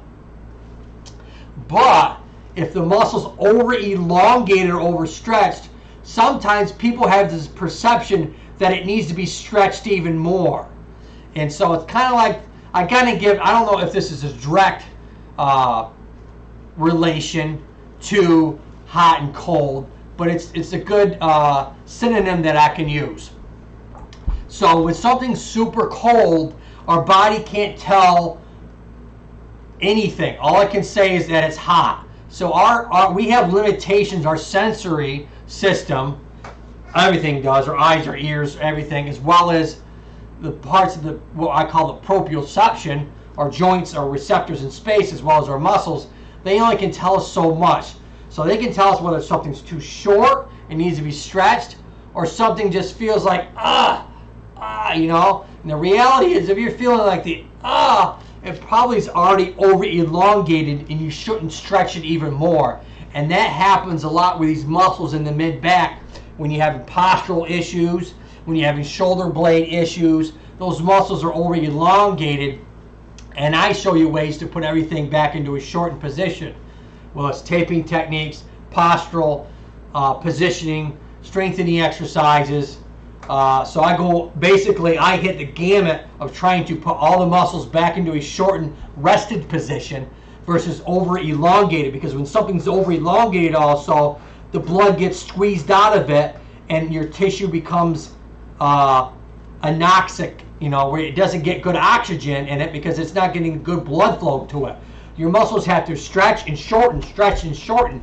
And when you're always in the bad positions, those tissues are always over elongated, and it can cause toxins within the muscles, the normal toxins from being alive. Your blood is supposed to take those toxins in and out, and when that doesn't happen, because you're always over elongated, you can get those muscles irritated. That's kind of like the underlying definition of an active trigger point. But, like I was saying before, all those small muscles, they're really tiny, and when they get over elongated, and you think they need to be stretched, you feel like you need to stretch more, boy, you running up the wrong tree. You know, doing all this stuff to your neck and your back. The reality is you're already overstretched. You're actually causing more problems. You're not helping yourself. You're actually hurting yourself.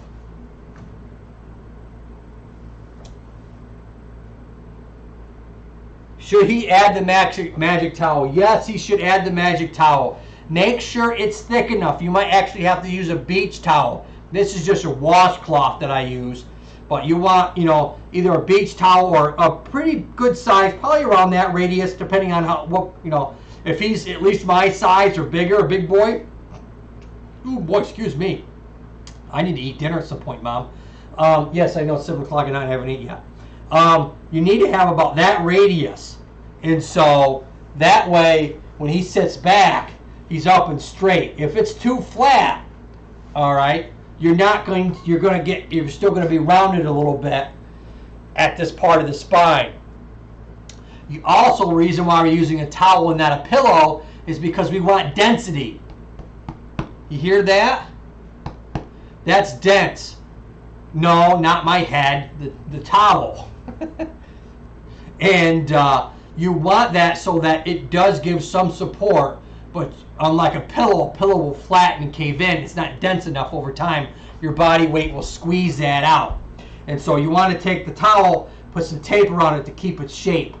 You might have to play around with the radius or the size of it a little bit, but you want it probably at least twice the size of what this currently is.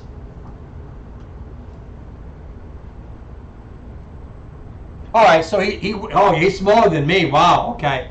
Yeah, I go right now. I haven't been to the gym in 6 or 7 weeks because of the stupid virus. They've closed us down, which is important. I understand.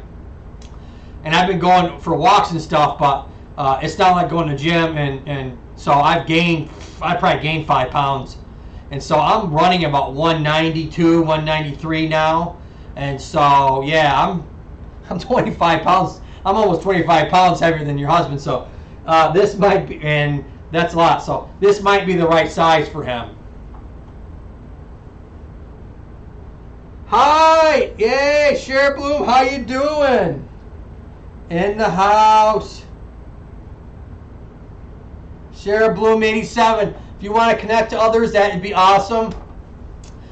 The wonderful family, they have a nice channel. I saw them earlier when I was over on the Milda family. They have he's nice family, nice channel, Milda family. I've gotten a lot of subscribers from them over the last 4 or 5 months. He does some gags. He's doing more gags as him and his wife do. But he does a lot of live streams, and that's where I met these people really nice from that live stream, and I was there earlier today.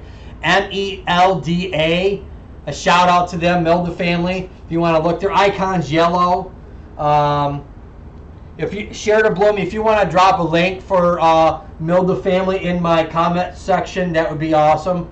They've helped me so much over time. At least I can do is give them a shout out.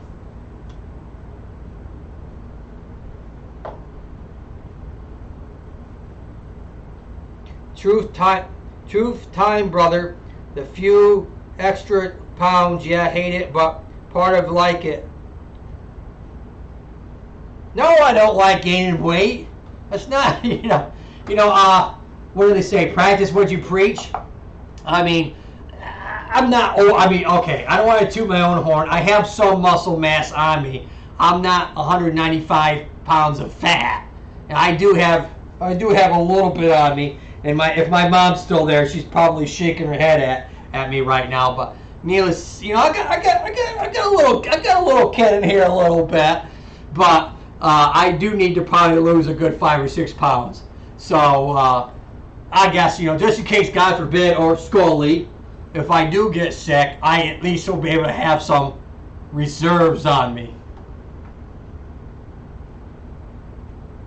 Oh, Lionel. Oh, flattery will get you everywhere, brother.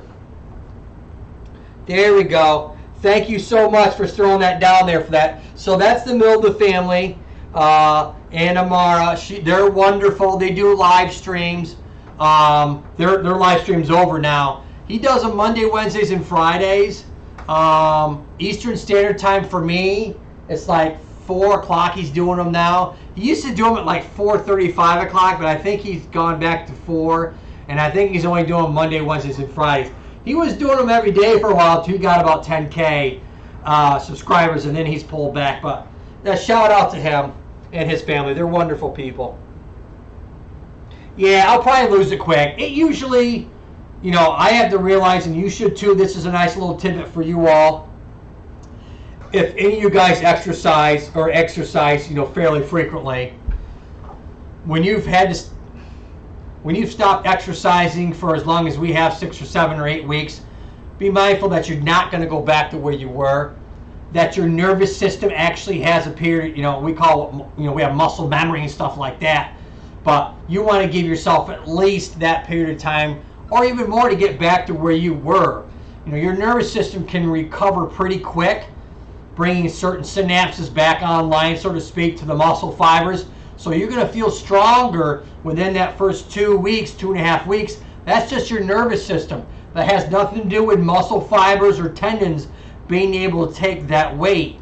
And so be mindful that when you go back to your exercise routine, that you don't go back too soon, because you can give yourself a tendonitis, or heaven forbid, you actually hurt yourself. And then you need to come see me more often. Flint, Michigan Gaming's in the house. Hope everyone is I'm sure they meant staying safe. Oh yes, we're trying. Even though 80% of the population is asymptomatic, 10% are symptomatic, and the other 10% get in the hospital, and then of those get in the ICU. So it's very hard right now. There's a lot, and I think mark my words, guys. I'm drawing the line in the sand on this one. You'd be like, I heard that from Average Joe 6 months ago. I think when they actually get a really good test out there with antibody testing of people that are asymptomatic, for this COVID virus, I think you're going to be surprised that there's going to be a lot more people that are out and about that don't have any symptoms at all and actually have the virus. They just, for whatever reason, they have an immunity to it, or they have, quote unquote, the antibodies to it. Or maybe they felt under the weather for a few days and thought it was just seasonal allergies, and it was actually the COVID. So I think you're gonna. The reality is I think you're gonna see a lot more people that are asymptomatic when you start seeing the better testing out there.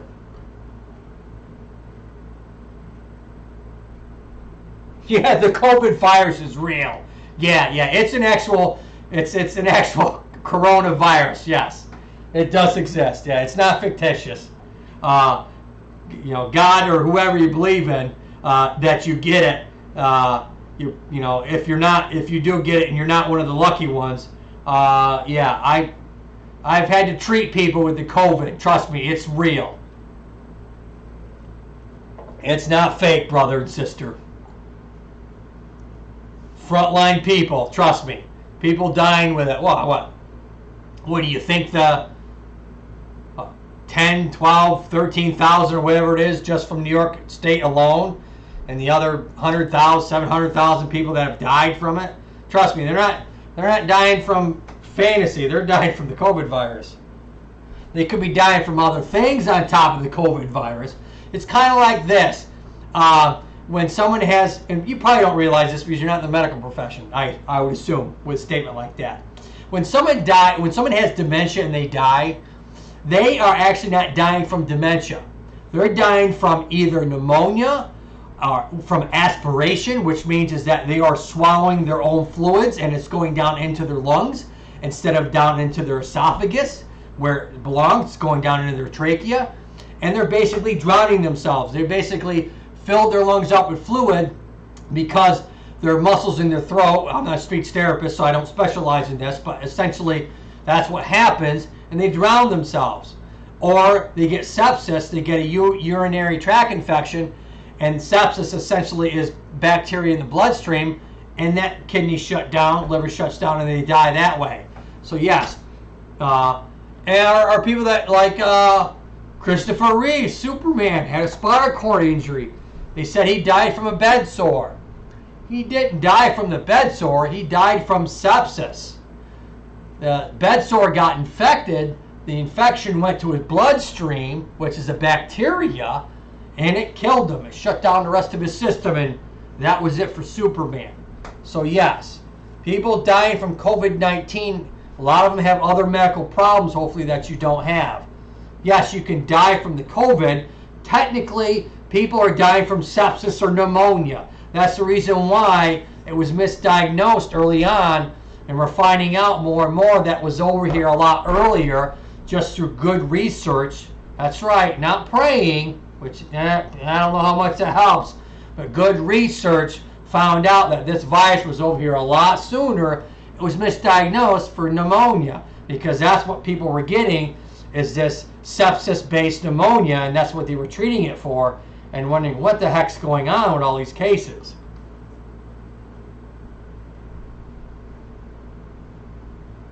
No, Controversy Beaver. Oh, I love this guy. He's awesome. Yeah, I love you, brother. I'm going to take you with a grain of salt. Yes, I'm sure there's probably, I have no proof of this. What you're talking about is insurance fraud or documentation fraud. And if anybody's ever found out by that, if that happens, they're losing their license immediately and probably going to jail, which they should. But anyways, all these poor people that have this virus, I feel really bad for them, and I hope no one that I know gets it. And it's going to be here for a while until we get the vaccine. And I mean, I'm not a professional when it comes to that. I mean, I'm out of my scope of practice. The reality is, vaccines are usually down the road, 2 years, 3 years, 5 years. By the time they've done all the different types of research to make sure that the crap doesn't kill you, the crap works, and referring to the vaccine. And if you have diabetes, blood pressure, you're on 100 different medications, you take the vaccine, it won't kill you either. So there's a lot of different studies that have to be done for the population to be able to, I mean, they might come out with a vaccine in the next 18 months and say, hey, this works, but we haven't tried it on a lot of people. It might make you sick. It might, it's a chance you take because it hasn't had long-term studies with it. That's a tough one. If you're like someone like me who's fairly healthy and doesn't have any medical histories, knock on wood, right now, I could take that vaccine and be okay. But if you're older, you have diabetes, you have blood pressure, you're obese, golly, you've had a stroke or whatever else, you take that vaccine. Those types of research studies, they take a lot longer to do. That's hard research and everything, and that costs buku dollars, and it takes time. You can't speed up that stuff. So that's why vaccines take so much longer. Oh, we got a shout out here, Janet. Yeah, baby. $190 for a prescription, $200 for the test. Well, that test is a test to tell whether you've had COVID-19. And there are some false positives and negatives if that test isn't done correctly. If that swab isn't done correctly and far enough into the actual sinus cavity, you could have a negative. In reality, they're positive if that test isn't done correctly. So the test needs to be done by a professional. Yes, it is $200. So it doesn't tell you, it's a new virus. So in reality is I'm talking off the cuff right now, and I should stop doing that. Go to one of the websites that actually has the medical, an MD. There's a couple of nice pulmonologists that have a nice, beautiful website. Subscribe to them. They go over in detail, literally down at the cellular level, what's going on and how the vaccines and how they'll work to treat this problem. I mean, you got people that don't even believe in vaccines, and those people, they better hope they're asymptomatic, because this virus ain't going nowhere. This virus will be here in the fall. This virus is going to be here in the spring. This virus is, you have seasonal flu. I think the reality is you're going to have, this is like any other COVID virus or common cold, is part of the COVID virus family. And so I think it's probably here to stay since it's spread around the whole freaking world. Oh, I got another one. You got Sure Bloom, Africa, France, Lady TV, getting a shout out there. I got 8 in the house. What did I say? I said you get that 7 after 7 o'clock, and a lot of these other people come off the stream, and they're nice enough. If I can get to 10 or 11, you'll be surprised. All of a sudden, it'll shoot up to 17, 18 people or 20 people. But if I drop any lower than 8 or 7, I'm probably going to drop back down to 4 or 5. That's just how people, when they start to look at the channels who's live, I really see that as the human nature, what happens. I like when the doctor said you could test negative today, then get it tomorrow. Well, yes, I mean, there are fast track testing, especially if you have symptoms of COVID-19. You are having the fever, the achy chills. You are having a productive cough. They do an X-ray, and you have signs of fluid of pneumonia. Yeah, they're going to do a COVID because they want to make sure that it's not viral pneumonia, or it's not from another virus. So yeah, they're going to then fast track you to make sure it's not the COVID-19 virus. And a lot of people, unfortunately, a lot of people didn't get their flu virus. Flu virus. They didn't get their flu vaccination this year. I believe in vaccination. So you're talking. If you don't believe in vaccination, you don't think they exist or whatever. You're talking to the wrong person. Maybe there's a religious thing. Well, good for you. Hopefully, COVID virus, when it comes to you, that you can pray it away. Otherwise, I probably would, get the vaccination when it comes out. Not trying to be funny. I'm just ready to go to heaven. I'm not in fear. Oh gosh, I'm sorry you say that. Well, I hope I'm sorry you're in that mind frame. If you're having a bad time, I would say you need to talk to someone. There are hotlines out there that you can go to if you feel that way. I know right now people, and hey, anxiety, stress, depression, in this environment, if you've had it in the past, this is just accelerating a lot of people. So I would say with a statement like that you probably should talk to someone. I'm allergic to the flu vaccines and swells. Okay, so you're allergic to probably the chicken eggs or something along that line that's in the vaccine. I'm sorry, yeah, or some sort of reagent or something that's within the vaccine itself. Jeepers creepers, I'm so sorry, Lionel. That's terrible to hear that. Ha ha ha, no, I don't live in fear, that's all. Oh, okay. Well, that's good, yeah, I mean, I guess you could be Winston Churchill, and only fear is to fear itself, if you wanted to play that role. Yeah, I mean, good, that's awesome.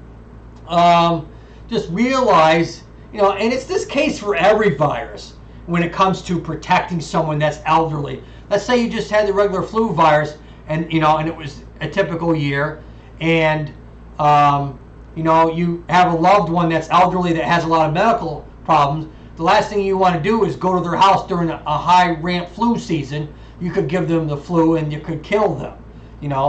That's no different. You always wash your hands. People don't wash their hands. Oh, okay. Well, there are. Start washing your freaking hands. You filthy people who don't wash their hands. It's pretty bad when you have to have a sign in the bathroom at McDonald's or Burger King that says employees per state law wash their hands. It's pretty bad you need a sign there. Don't let me get on that tangent. Also, what do we got here? How old are you, honey? Oh, Janet's going to it. And now, Janet, be nice. There's nothing wrong with him. If he, this is, I don't know if he's in the United States, he lives in quote unquote a free world, I guess, or free country or whatever it may be. First Amendment or whatever. He's not saying anything bad. That's just his own personal opinion. Maybe he's had a hard life, or he's had a lot of trauma or something like that. I've treated people with PTSD and stuff like that, and so I mean, as they used to call shell shock, if you're that old. So I mean, yeah, they've seen fear, they eat it up, and they're not scared no more. So I think a healthy dose of fear is safe. I think it's a normal human nature to have some fear. It's a protective mechanism so that you live a lot longer. Because if you don't fear putting your hand on a burning plate, you're probably going to burn yourself. If you don't feel that rattlesnake or that copperhead coming at you, you probably ain't going to live very long. Or that car, if you stand out in front of it, if you don't fear it, you're not living too long. So yes, some fear is healthy.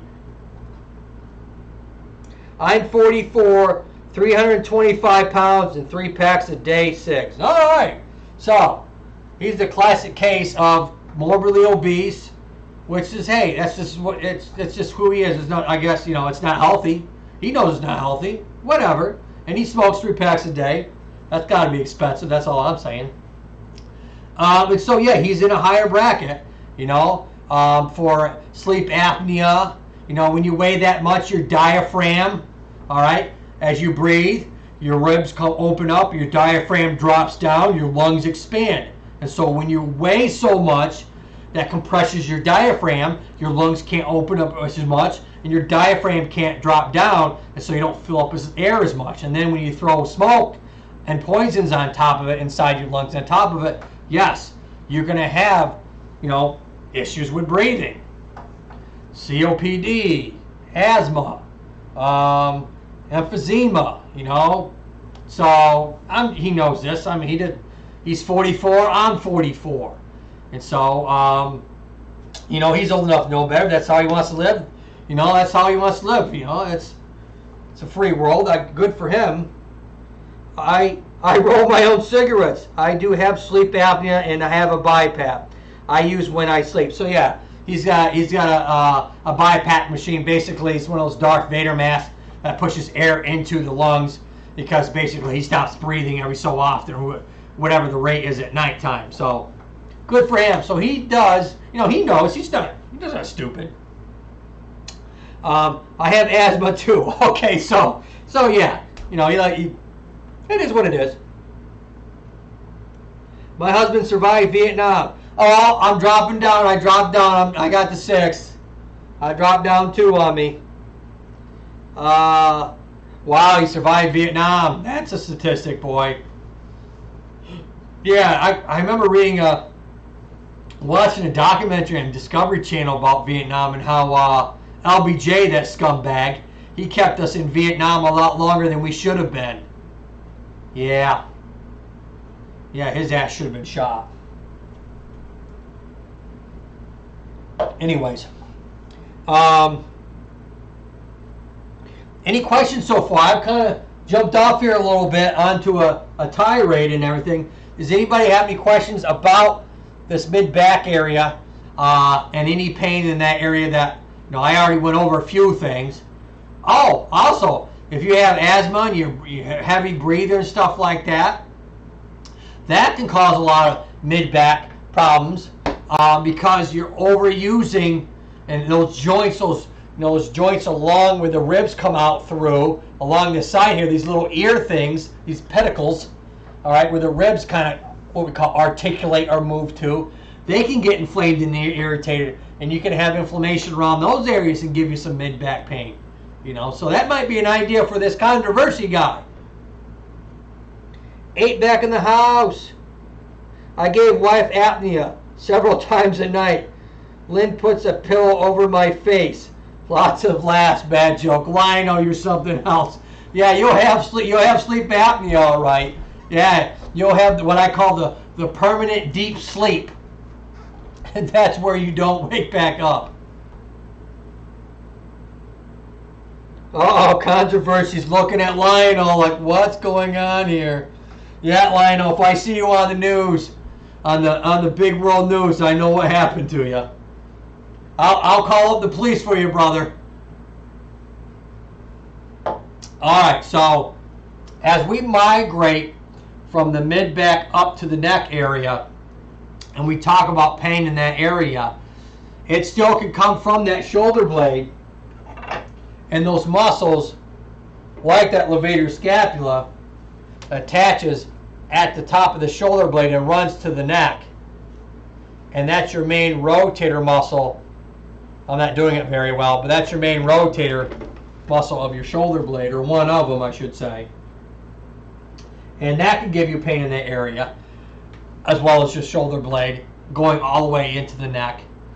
Any of these muscles, if you have a very forward head posture or look down for long periods, you're overstretching these muscles, running from the base of the skull down to the first and second joint, of the spine, as well as the muscles that run from the neck down through the different segments. If you have a very forward head posture, you're over elongated, and you cause pivot points at certain parts of your spine.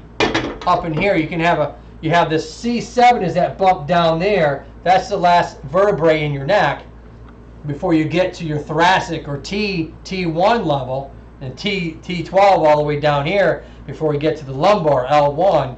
And so way up here, you can have a pivot point in this neck area if you have a very forward head and you're kind of like that. So now you're pivoting from way up high when you look all the time, and that can cause a lot of neck problems because you're not using the entire cervical spine for movement to displace some of the pressure, and that can cause a lot of the joint pain as well as the muscles start to get irritated and tight because you're not putting them through their full motion, stretching out and shortening, bringing blood flow in and out of them. If you're not bringing blood flow in and out of those muscles because you're statically in one position too long or you have bad forward head posture, then yes, you're going to get a lot of headaches. You can get these weird euphorias where you feel lightheaded or dizzy, kind of vertigo symptoms. This is my first time here. Sorry for the jokes and my RL issues. Not everyone has met someone ready to go without fear. Oh, that's true. I had some family members that probably, you know, I guess they lived in fear, but they were, God rest their soul if there is one. I had some real loony ones. I have some schizophrenia and bipolar in my family. Trust me, buddy. I've seen a few things.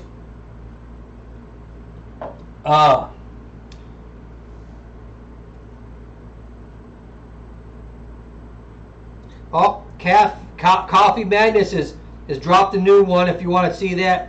Hey, Beaver, Memento Mora, brother. I understand where you're coming from, man. Yeah. Lionel's hardcore. You're not going to probably scare Lionel.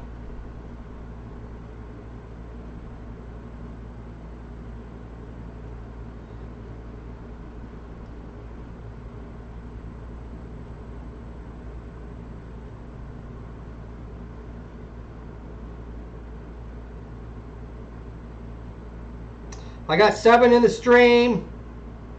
I got 14 thumbs up. Woo! 14 thumbs up. So I got 6 in the stream.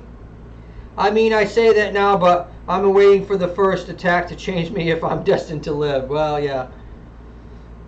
Woo! How are you guys doing? Sherman Boom 87 coming back in. Brrr, coming back in. All right, so we talked about these muscles up in here, very elongated, can get irritated. The muscles along the base of the skull, what we call the suboccipital muscles, these weird kind of crescent semi-triangular muscles. I'm going to show the backside of Scully here for a second. And so they run from literally the base of the skull and attach to C2, and that's your nodding muscle, or muscles I should say, plural.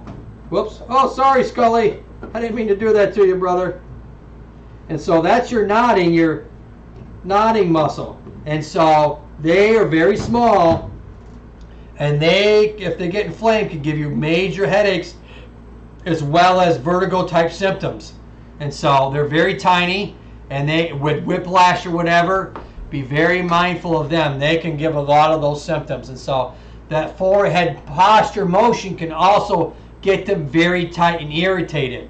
So be mindful of that some of those symptoms that you might have might actually be coming from those muscle groups along the base of the skull and that first vertebrae in your neck. So Joe, exactly how can we get you into other groups? You'd have to share me out. There's a share icon. If you look, there's thumbs up, thumbs down, live chat, and then there's a share with an arrow. You have to click on that share, and then whatever platform or whatever you want to send that particular video live, in this case live stream video to.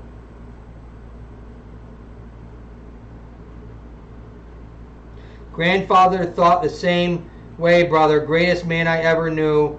World War II, Cameron Highlander. Highlander? Oh my Lord, I love those movies. Yep. Connor McLeod of the Highlander. Wait, how do we go? Connor McLeod of the Clan McLeods or something like that. And then he had What was the TV show one? That was a Highlander show too. My wife loved it because she thought the guy was cute. Oh shoot. His name was Adrian Paul, I think, or something like. I can't remember. Anyways, I digress. 7 in the house.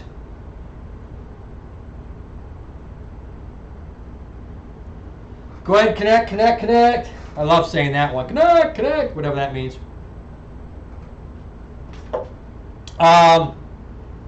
Give me a second. I'm going to get something to drink. I'll be right back.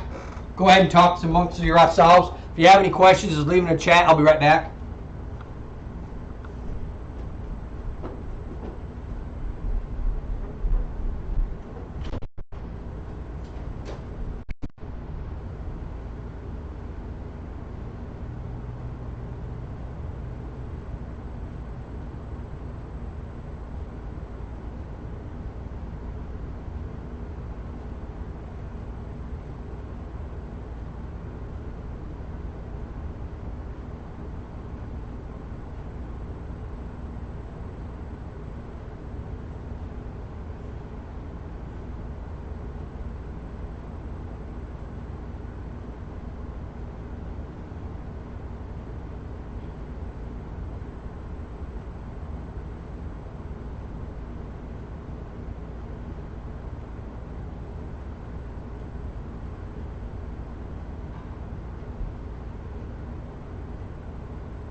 All right, you all still here? Ow. Oh, that didn't feel good. Oh, I got 6 in the house. I had to go get something to eat. I'm starving. Apparently, if you don't eat for 7.5 hours, you get hungry. Great talking to you folks. Thank you. Beaver, nothing you've said shocked me brother, 53-year-old, but I know exactly where you're coming from. A person who's on a computer all day, are they likely to get those headaches? How can we remedy that one? Oh, yes. If you're on it, absolutely. There's a nice, you could probably look up what's called ergonomic assessment or ergonomic.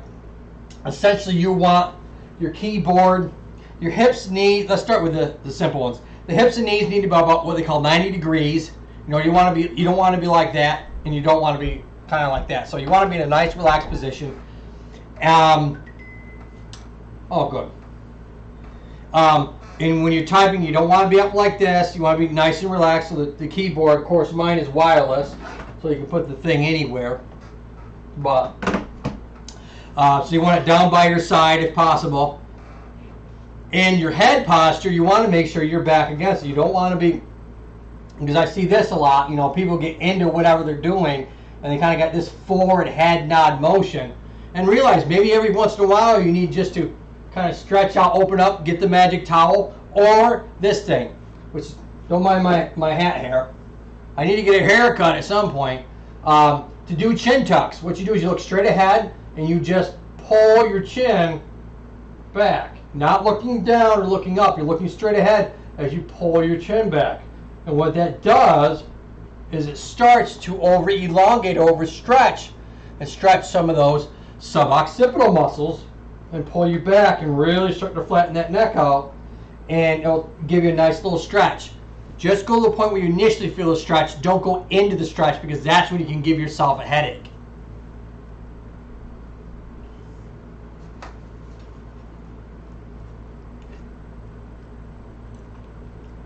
Grandmother's Christmas 1984. Mom's Christmas 2013. Lost both my mom and my grandmother on Christmas Day. Both went on their own terms with grace. That's nice. If you can go on your own terms with grace, a lot of people don't have that luxury. I remember I was working at a nursing home when I first moved down here in North Carolina. And one of the nurses, it was crazy. I was telling them that, did they have, this person clearly wasn't doing well in rehab, and they're probably more going towards hospice. And I told the nurse, I'm like, I think this person, you need to call the doctor. I think this person's they're getting worse. And so he had said to me, well, this is a perfect room here. Everybody dies in a room somewhere. I'm like, oh God, when I heard that, that was terrible. So that kind of reminds me of that. But, some people don't, the reality is the mystery of being at home and falling asleep and dying in your sleep. Yeah, that don't happen for most of us.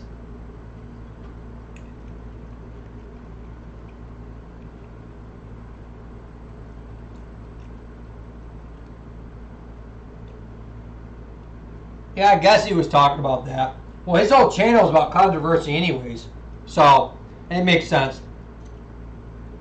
I've been there a few times to his channel.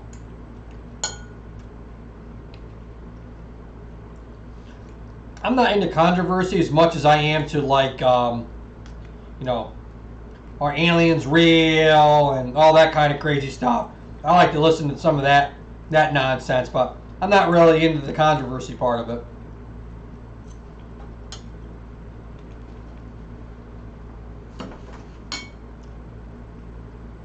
So, I'm hoping, Janet, that answered your question about the whole forward head thing.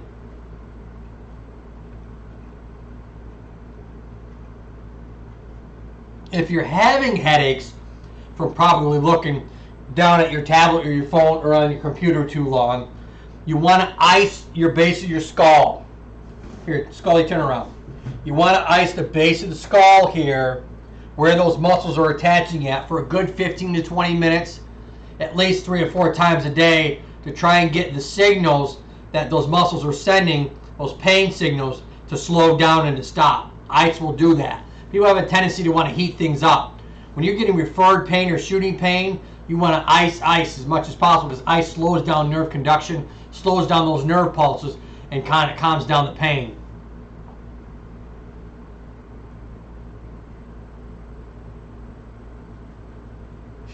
Lionel says, Janet, unplug if possible. Oh, come on, man. You get that from The Matrix. That's like, what, the first, 5 minutes of the movie where he goes to the door and talks about this, what's going on in his computer. It's talking back to him, and he's like, the guy just says he just needs to unplug for a little while. You got that from The Matrix. At the end of the day, we know when we have no fight left, when it's time, and there's no shame in that. That's right, there is no shame in that. I'm sure there's a good poem out there somewhere that talks about, going strong deeply into the night, or something along those lines. I'm sure there's somewhere. I wasn't really good with poems and poetry in school. And as you can see, I'm still not.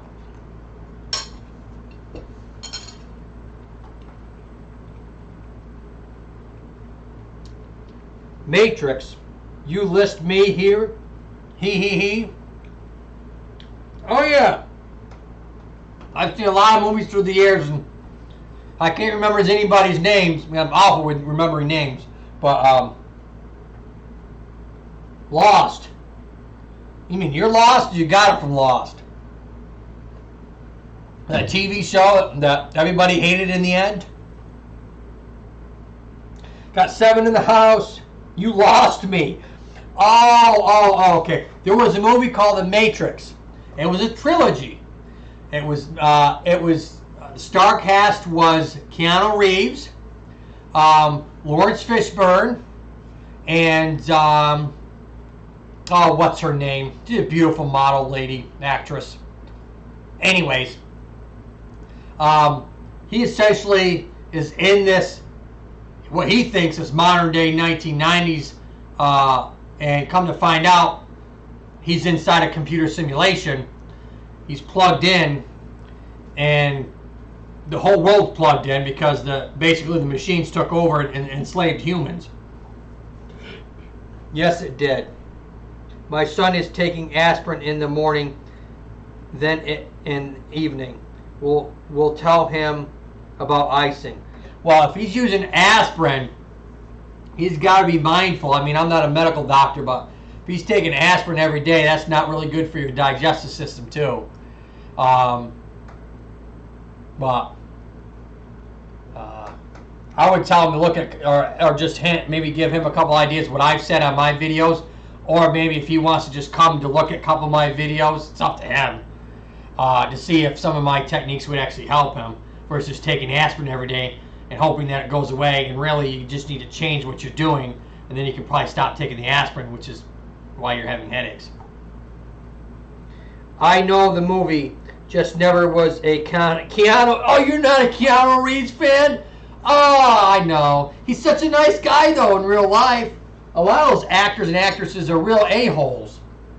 He's a nice guy. He owns his own motorcycle company. Come on, who doesn't like someone that has their own motorcycle company? He drives a train in New York when he goes. He's the everyday guy. Oh, well. I always wonder why he never got married, though. He's a good-looking guy with lots of money. I can't understand that.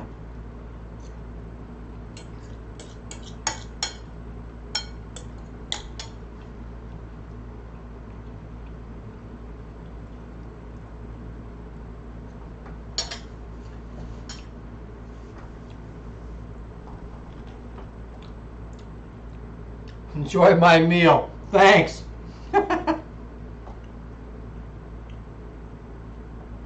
So, we talked about those suboccipitals, icing it, the chin tucks, all the postural stuff with towel roll that you can do. It wasn't a very good video. At least not compared to my newer ones. But I did do a video, it's probably in my neck playlist, that talks about suboccipital pain or neck pain and how to reduce it. I go over some other types of exercises that you can do if you're having suboccipital or headaches, and those type of treatments that might be able to help you that you can do at home. It's a good, I think it's like it's not very long, it's like a 6 or 7 minute video. You can scan through it and see if some of that might help you. I'm trying to think here what else off the top of my head. So we talked about the low back, the mid back. Now we're into the neck and the base of the skull area, where generally you can have a lot of pain coming from the muscles anyways. We already talked to Janet. Janet talked about the postural stuff and issues that they're having. Talked about the shoulder blade stuff and how that can affect your neck. We talked about if you're in static positions for long periods of time, how that can affect your neck. And also the reality sleeping positions. If you're not filling up the space between your ear and your shoulder, all right, then that can cause a lot of problems on the opposite side. And so you want to make sure that when you're sleeping, that your upper back, your neck, and your head are all one unit. So when you sleep, you're not causing breaks or hinges within the different segments of your upper back, your neck, and your head, because that can cause problems too, because you're in those positions for long periods of time. Got Canadian Blood. Just never really got into him. Bill and Ted. Sure, he's a great guy. Just never did. Weird too. Because he is. Yeah, I know. I don't know. I mean, there's even that, what's her name?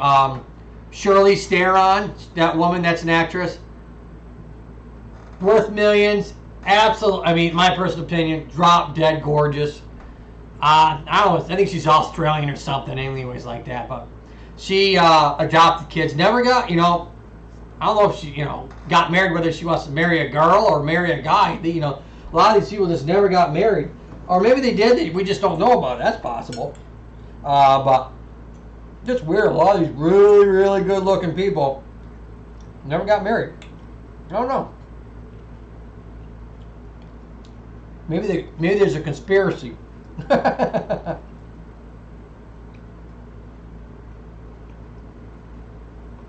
Oh, she's South African.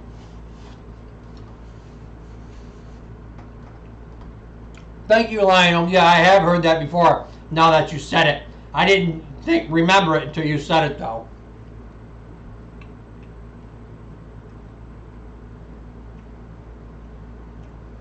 That's okay. That's okay, Janet. Thanks for coming, Janet. Thanks for coming by. Go feed your doggies.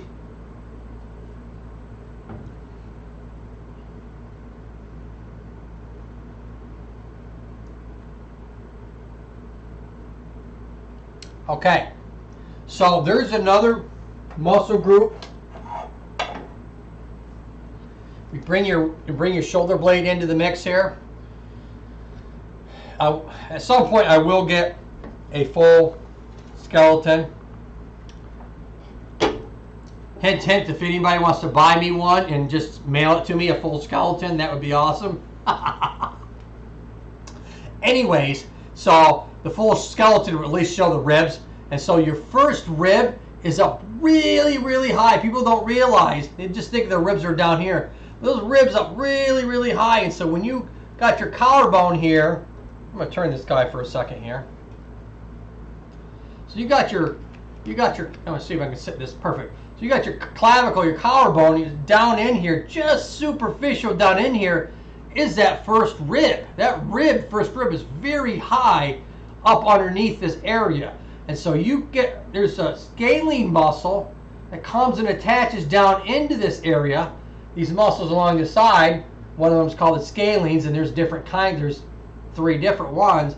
And going to that rib, and you can get a lot of pain in this collarbone area and around your neck area coming from that spot, as well as you have your sternocleidomastoid muscle, or SCM for short, and that can cause a lot of pain coming from Scully's backside of your ear here, and runs all the way down. It's a bifurcated muscle, or one big muscle that splits into two, hence the word bifurcate or splitting.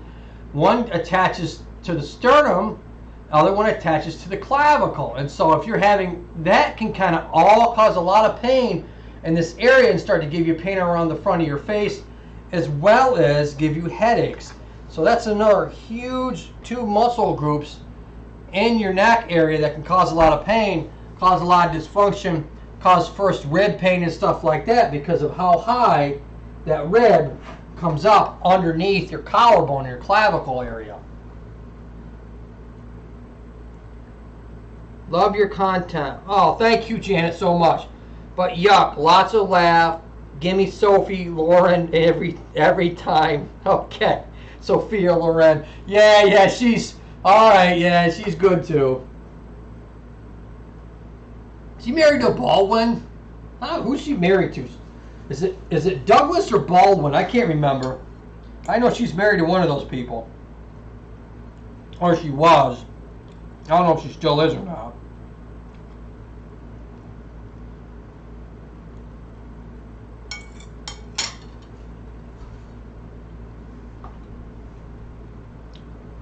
Lionel says, well, supper time for me. Cabbage rolls and coffee. Oh, God. With coffee? Lots of laugh. Name that comedy movie line. I don't know. You're so good at this stuff, Lionel. Thanks for coming by, Lionel. And, you know, it's almost 8 o'clock, so I'm going to call it to myself. So I want to thank all you all for coming out tonight.